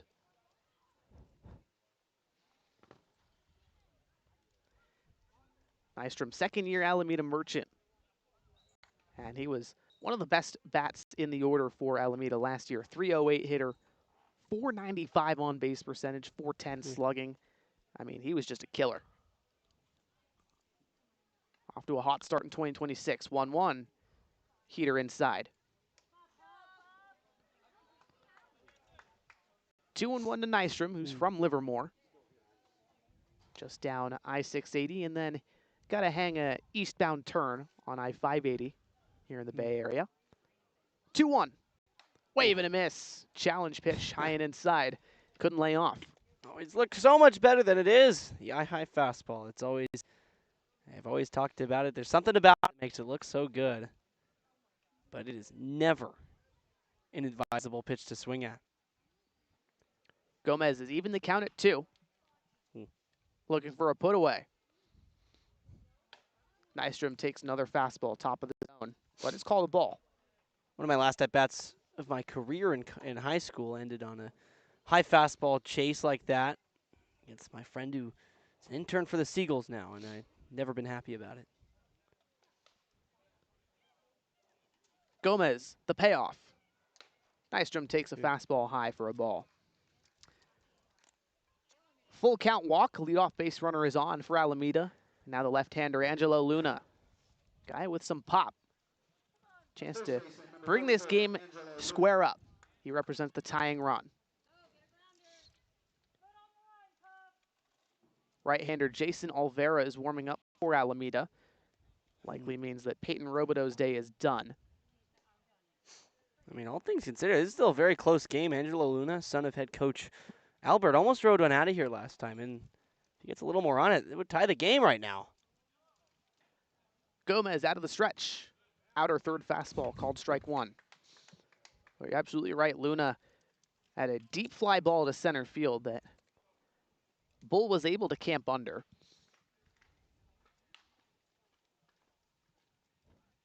Certainly has the swing that could tie this game. There's a pick to first, but Nystrom is safe with no tag.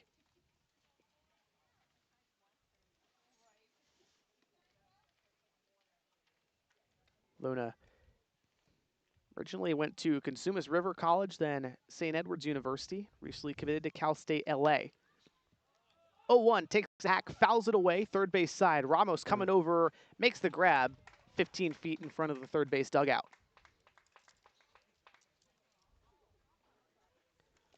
1 out, still a base runner at first. That's nice for Lucas Grantham, the catcher.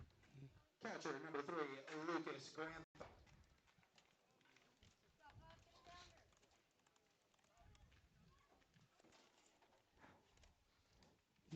Grantham steps in 0 for 3. A ground out, grounded into a double play, and a strikeout. Gomez over the top, pumps a fastball on the inner third for a strike. And you saw it last at bat, but a high pop out. Gomez, that over the top delivery, gets a lot of spin efficiency on the fastball. It's great right at the top of the zone. Causes guys to do exactly that, what Angelo Luna did. Just pop it up, way up there. Again, looks so good top of the zone, but never as hard to get, or never as easy to get on top of. 0-1 to Grantham. Another over-the-top fastball, fouled away. 0-2, and Gomez, very simple pitcher, Harry. Fastball, cutter, changeup. Only needs 3 pitches. And it's been very effective this year. 17 strikeouts to now 9 walks, including this appearance. 0-2. Grantham takes fastball that had a little bit of two-seam action, rode inside.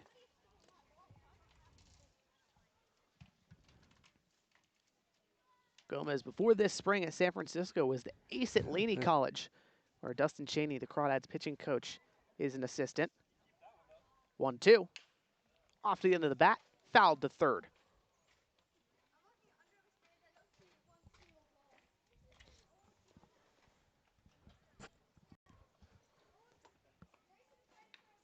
Nystrom still at first after his leadoff walk.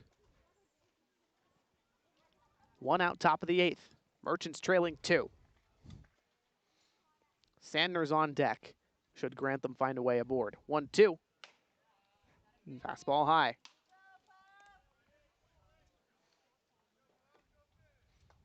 It's a time where a breaking ball in the arsenal would certainly help a little bit. You mentioned just the fastball, cutter, changeup. It works well, but if you're missing high with a fastball, chance to snap something down, but he doesn't throw a slider or curveball. 1-2. Challenge fastball inner third. Swinging a foul tip that Coupland keeps in the glove. Or just blow it by him. Why not? Never fails. Love that. Love the what Carson and Austin, or Austin rather, credits Carson with calling the delete you fastball. That's what that was right there. Indeed it was. Pinch hitter for Sandner. They're going to send Giovanni Martini from the left side to the plate. Martini takes a fastball low. So it'll be 1-0. He hit a very far home run against the Crawdads last time late in the game. It was a kind of just a consolation edition. It was crushed. There's a check to first. Nystrom is safe. And you're absolutely right, Martini. That was his first homer of the season. 5 extra base hits. Guy that's hitting .286 in 11 games for Alameda. Takes inside. 2 balls and no strikes. And Martini, rising junior at Cal State East Bay. Started 86 games between 2 seasons for the Pioneers. Gomez, 2-0. Fastball rides too far to the arm side.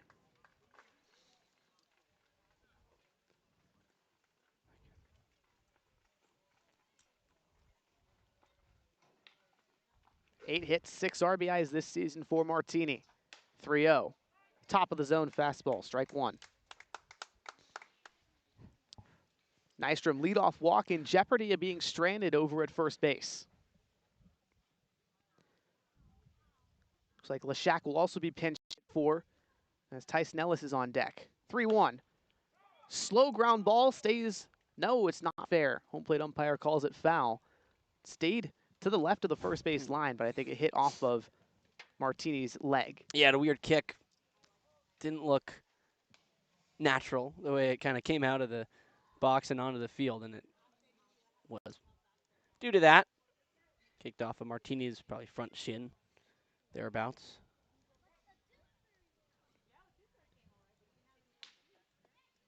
Gomez resets. Payoff to Martini. Fastball ripped on a line over the head of a diving Carlisle. Base hit.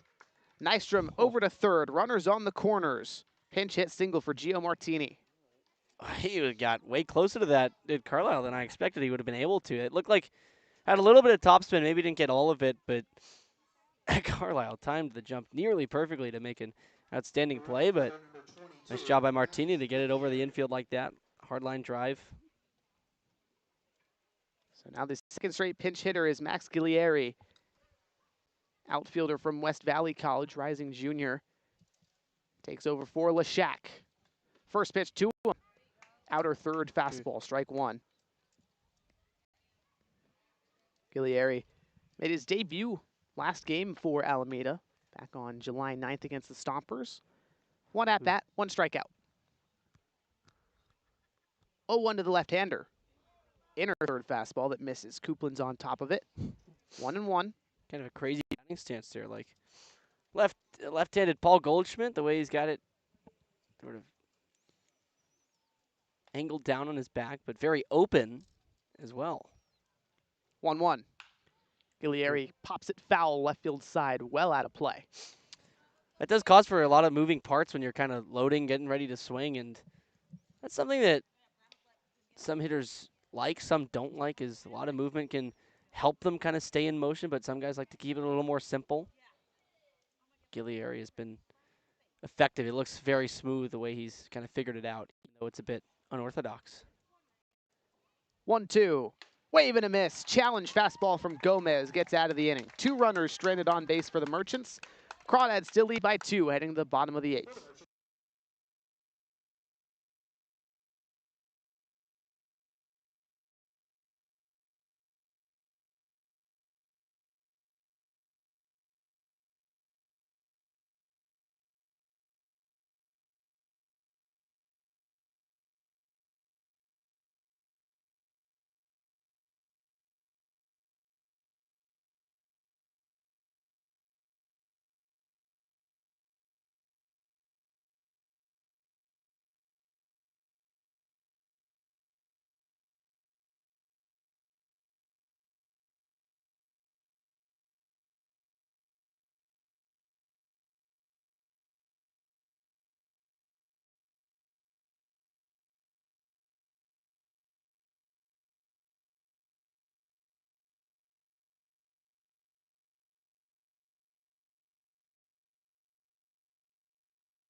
Jason Olvera, the right-hander, on the pitch for Alameda. Also some big defensive changes. Benji O'Rourke behind the dish. Fabian Gomez replaces Angelo Luno at first.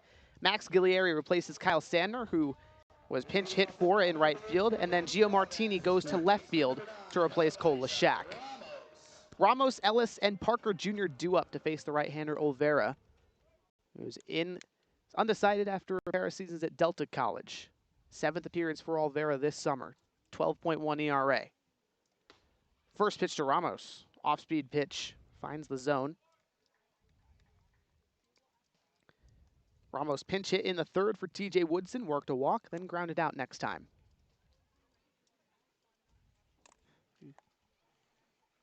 Oh, 1 to the Crawdad first baseman. Another slider hits the outer third. Strike 2.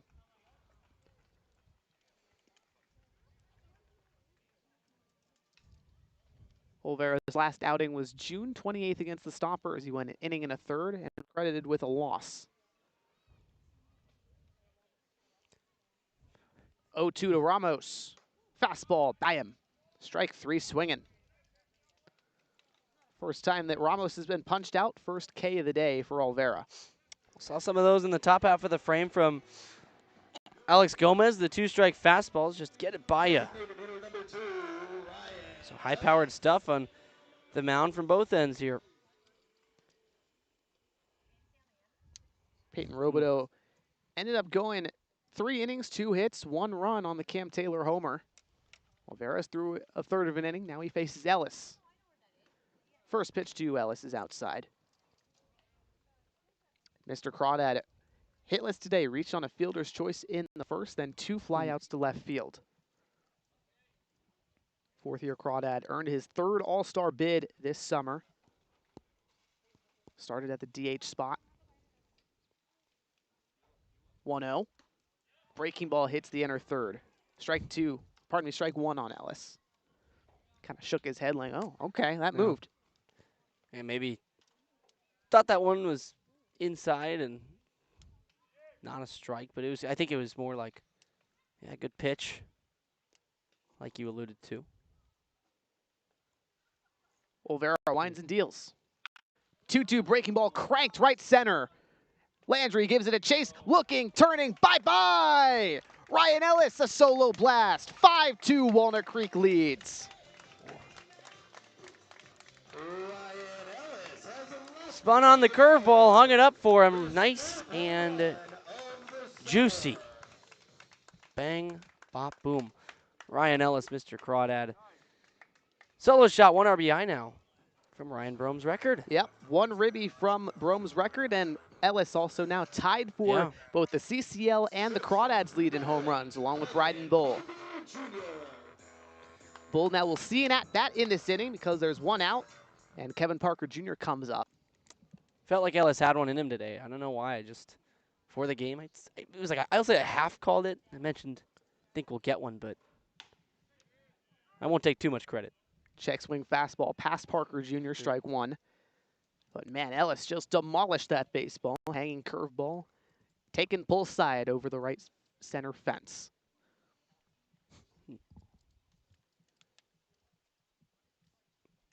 Nothing in 1 offering to Parker Jr. Fastball lifted in the air to right field. Guglieri tracking under it, and on the run makes the catch. And I'll say back on the Ellis swing, it's a very impressive swing to take, 1-1 count, maybe expecting, you don't know what to expect, it's even, but sometimes if you see a high breaking ball coming down the middle like that, your eyes will get really wide and you'll get out front, kind of get under it or just swing through it, but he waited back on it, took it to right center field. The approach can never be to try and pull the ball. You got to try and go up the middle so that when you see a breaking ball like that off speed, you're able to naturally be out in front of it, but still take it between the poles. 2 outs, bottom of the 8th, no 1 on. Here's Bull, is 0 for 3. First pitch, he swings through a fastball. Bull 2 strikeouts today, reached on an E3 in the 4th. Another multi-strikeout day. Bryden's just been trying to figure it out a bit lately. Trying to make adjustments, figure his swing out at the plate. Started the season red hot, has cooled down though. 0-1. Hard chopper to first, gets past for a base hit. Gomez leaned out, outstretched the glove, but not there. First hit of the day for Bull. That's a lot of what he's shown on balls in play too. He's gonna hit it hard. It's just kind of pounding into the ground. The only thing he's got to fix there, and it's still a very nice swing. Obviously, again, hit it very hard, and that one didn't hit it as hard into the ground. That had some air under it for a moment. 2 outs, Bull at first here in the bottom of the 8th. 5-2 game for Walnut Creek after Ellis homered this inning. And Cam Taylor, he homered to lead off the 7th. Made it a 4-2 game. Taylor's 2 for 2, single, a homer, and a walk. First delivery, Olvera pumps a fastball on the inner third.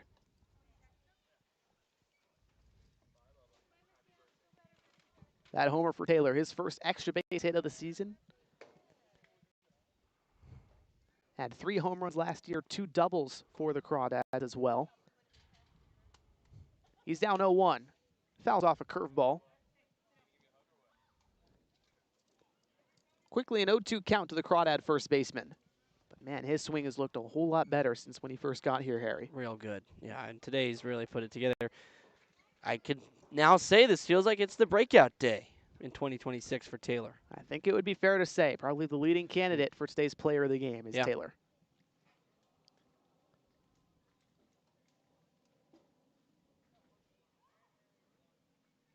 0-2 from Olvera. Fastball outer third, called strike 3. Taylor stunned. That'll do it for the inning. Crawdads leading by 3. They just got to get out of the top half of the 9th and come away with a victory. We'll be back for that action right after this.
Top of the 9th, save situation for the big right-hander. Jacob Coburn comes out of the bullpen, trying to be the last guy for Walnut Creek.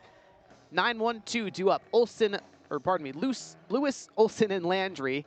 And Jacob Coburn, Harry, has been one of the top bullpen arms for Walnut Creek. 12 innings pitched, 4.5 ERA in 10 appearances, 13 strikeouts, 8 walks. But the stuff is really why he's the closer. Pumps a fastball that sits at 91, can touch 93. Also pairs it with a hard fastball, a hard slider, and occasionally a 2-seamer. Yeah, and he's got a save on the year earlier, so he's in line to become the standalone team leader. He had that one in Sonoma where he came in the 8th with it was a 2 or 3 run lead, came in, and then Crawdads exploded for something like 6 runs in the next inning, and then he had an 8 run or so lead to finish it off. But since it was a save situation coming in, got credited. Nico Rodriguez will pinch hit for Lewis.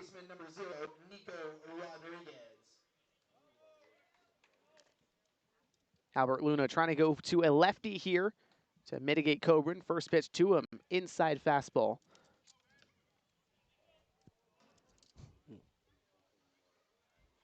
Rodriguez replaces Zach Lewis, who is hitless with a pair of strikeouts today. 1-0, off speed and in the dirt. 2 balls and no strikes to Nico Rodriguez from Wichita State. Oh, geese on the field in left center. That they are. They just all landed in. Umpires are going to let play continue. There's a 2-0 fastball, inner third. They just landed in sync. Kind of all at the same time. They're not moving. They're standing up. This is our field now. Apparently, claim in Monte Vista. 2-1 from Coburn. Fastball that misses inside. Rodriguez, 17 games for Alameda. 246 hitter, 394 on base percentage. 14 hits, 9 walks, 19 Ks. 3-1. Inner third fastball called a strike. Now the count full on Rodriguez. Anything out to left field now. That becomes a living obstacle for Pulasic, perhaps for Ramos too, if it's a shallow pop going back to his right. We'll have to see if they impact anything here. 3-2 in the dirt. Leadoff walk for Nico Rodriguez. He does the job. Lineup turns over Olsen and Landry. Now more. 4 more. Wow, whole lot of geese in left field. Daniel Pulasic's a popular man. Apparently so. Popular with the geese specifically. If we were in England, you'd be thrilled to have the birds around you, but left field. Literal birds this time, maybe not. First pitch to Olsen, a slider that breaks away. 1-0 to the Merchant leadoff hitter. Had an RBI single in the 7th, brought the game within 1 run. Olsen 1 for 3, also walked today. Coburn kicks and deals. Fastball ripped on a line, straight to Ramos in the glove. The throw back to first, in time! 5-3 double play on a line, unassisted. Merchants down to their final out. Oh, that is just an at-bat where you go back to the dugout and you just want to quit baseball. That ball was just hammered. Great swing. Olsen did everything right, just hit it right to Ramos, one of the better defensive players on this Crawdad roster, and kind of caught him over there. That's the hot corner. That's why they call it that. But, man, that is a lot of wind out of the sails of the Merchants. Here's Landry, perhaps the Merchants' best hitter. Takes a slider outer third, strike 1. Landry 2 walks and a single today. And even more geese into left field. 6 more? No, 7 more? That's about double digits now. 0-1. Landry waves and misses. Another slider on the outer third. Merchants down to their final strike, and the geese are pouring in to watch. It's like the seagulls at Oracle Park swarming around at the end of a game. They just know it's time. Coburn, 0-2. Fastball high and away. Want to see the Jacob Coburn experience up close and personal. Well, I can't blame him. No. He's got some of the best pure stuff on the team. It's been all Crawdads today. They've led the entire way, jumped out to a 1-0 lead in the 2nd, added 2 more in the 4th. 1-2, wave and a miss. Landry out in front of the slider. Coupland picks it up, tags him. That'll do it. The Crawdads win for the first time in now 4 days, pardon me. A 5-2 victory. Jacob Coburn gets the save. Cam Taylor, Ryan Ellis, some solo blasts to give the Crawdads insurance. So 5 runs on 6 hits for Walnut Creek. 1 defensive error that they committed. 2 runs on 5 hits for Alameda. 5 defensive errors for the Merchants. We'll take a break. When we come back, the post-game show brought to you by Up the Creek Records.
After the win, today's post-game show brought to you by Up the Creek Records. Up the Creek is a great record shop right next to the Ace Hardware in downtown Walnut Creek. They buy and sell new and used vinyl records, CDs, and cassettes, as well as skateboard gear and a variety of other fun gifts like yo-yos and hacky sacks. They also have an all-ages live music venue that hosts local bands every weekend, so check out who is playing at upthecreekrecords.com or their Instagram at Up the Creek Records. Let's check out what's been happening up the creek, and we have the player of the game along with us, brought to you by the Worth Group Restaurants today. It's Cam Bam Bam Taylor. Knocked out a home run, 1 for 3, or 2 for 3 rather, had a base hit as well, scored 2 runs. And man, Bam Bam, the home run, how does it feel to get that first swing of the year? It felt good. Good jitters to get off your shoulders. So I appreciate it. Yeah. I liked it. By consistent, it's for real. And you've kind of been heating up as of late. Has there been any changes to the swing, or just kind of trusting the process, and now it's just starting to come together, ball starting to fall a bit? Just a little change, just standing up more tall. Just make sure I'm consistent. Just swing, think middle away. Don't think pull the ball. Yeah. And you're a guy who's been, with the Crawdads for a long time. It's been a lot of up this year. The 13-game win streak, obviously special. Just speak about kind of coming back from the losing streak, what the mindset, the losing streak on the road, what the mindset was today. The mindset was just to win. No ifs, ands, or buts. Yeah. Win, win, win. Got to. And you guys, still competing for the top step in the CCL North. Seems like you're heating up at the right time. Anything else that you have take away from today's game that you're bringing into tomorrow or the next game? I don't know for real. I'll just say we go Crawdads. Yeah, let's go Crawdads. Well, we thank you for your time. Congrats again on player of the game and knocking out the blast of a home run. We'll take a break real quick and come back with the sweet play of the game. That was Cam Taylor, today's player of the game.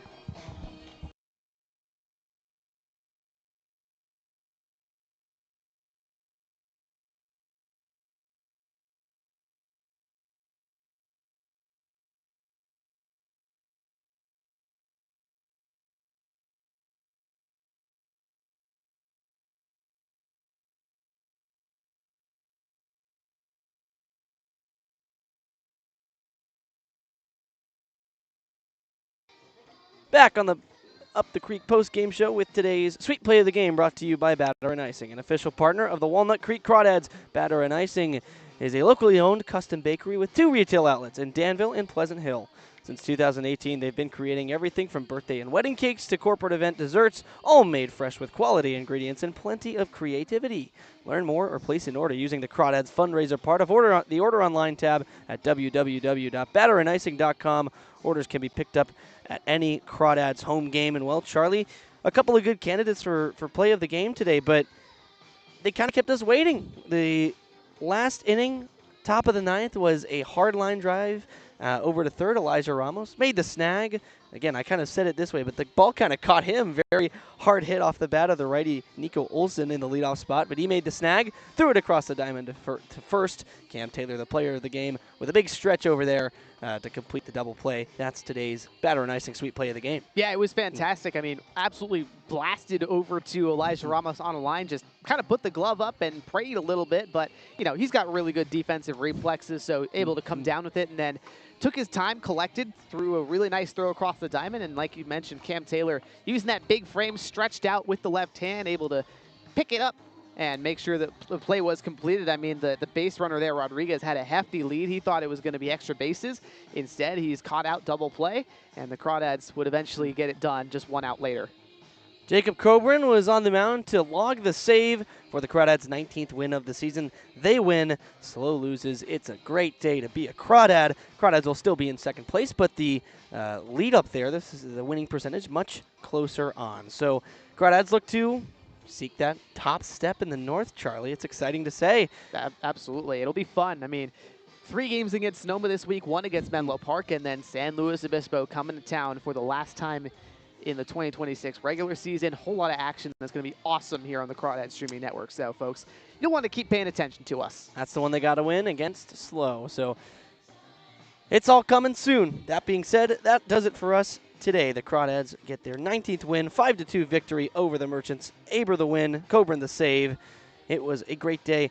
No game tomorrow, but the day after we will be back at Menlo. But again, for today's broadcast, this has been Harry Citracki and Charlie Lemoncelli, our producer Jack Brooks. We'd like to thank you all, as always, for tuning in, and hope to see you on the stream in a couple of days. Let's go Crawdads.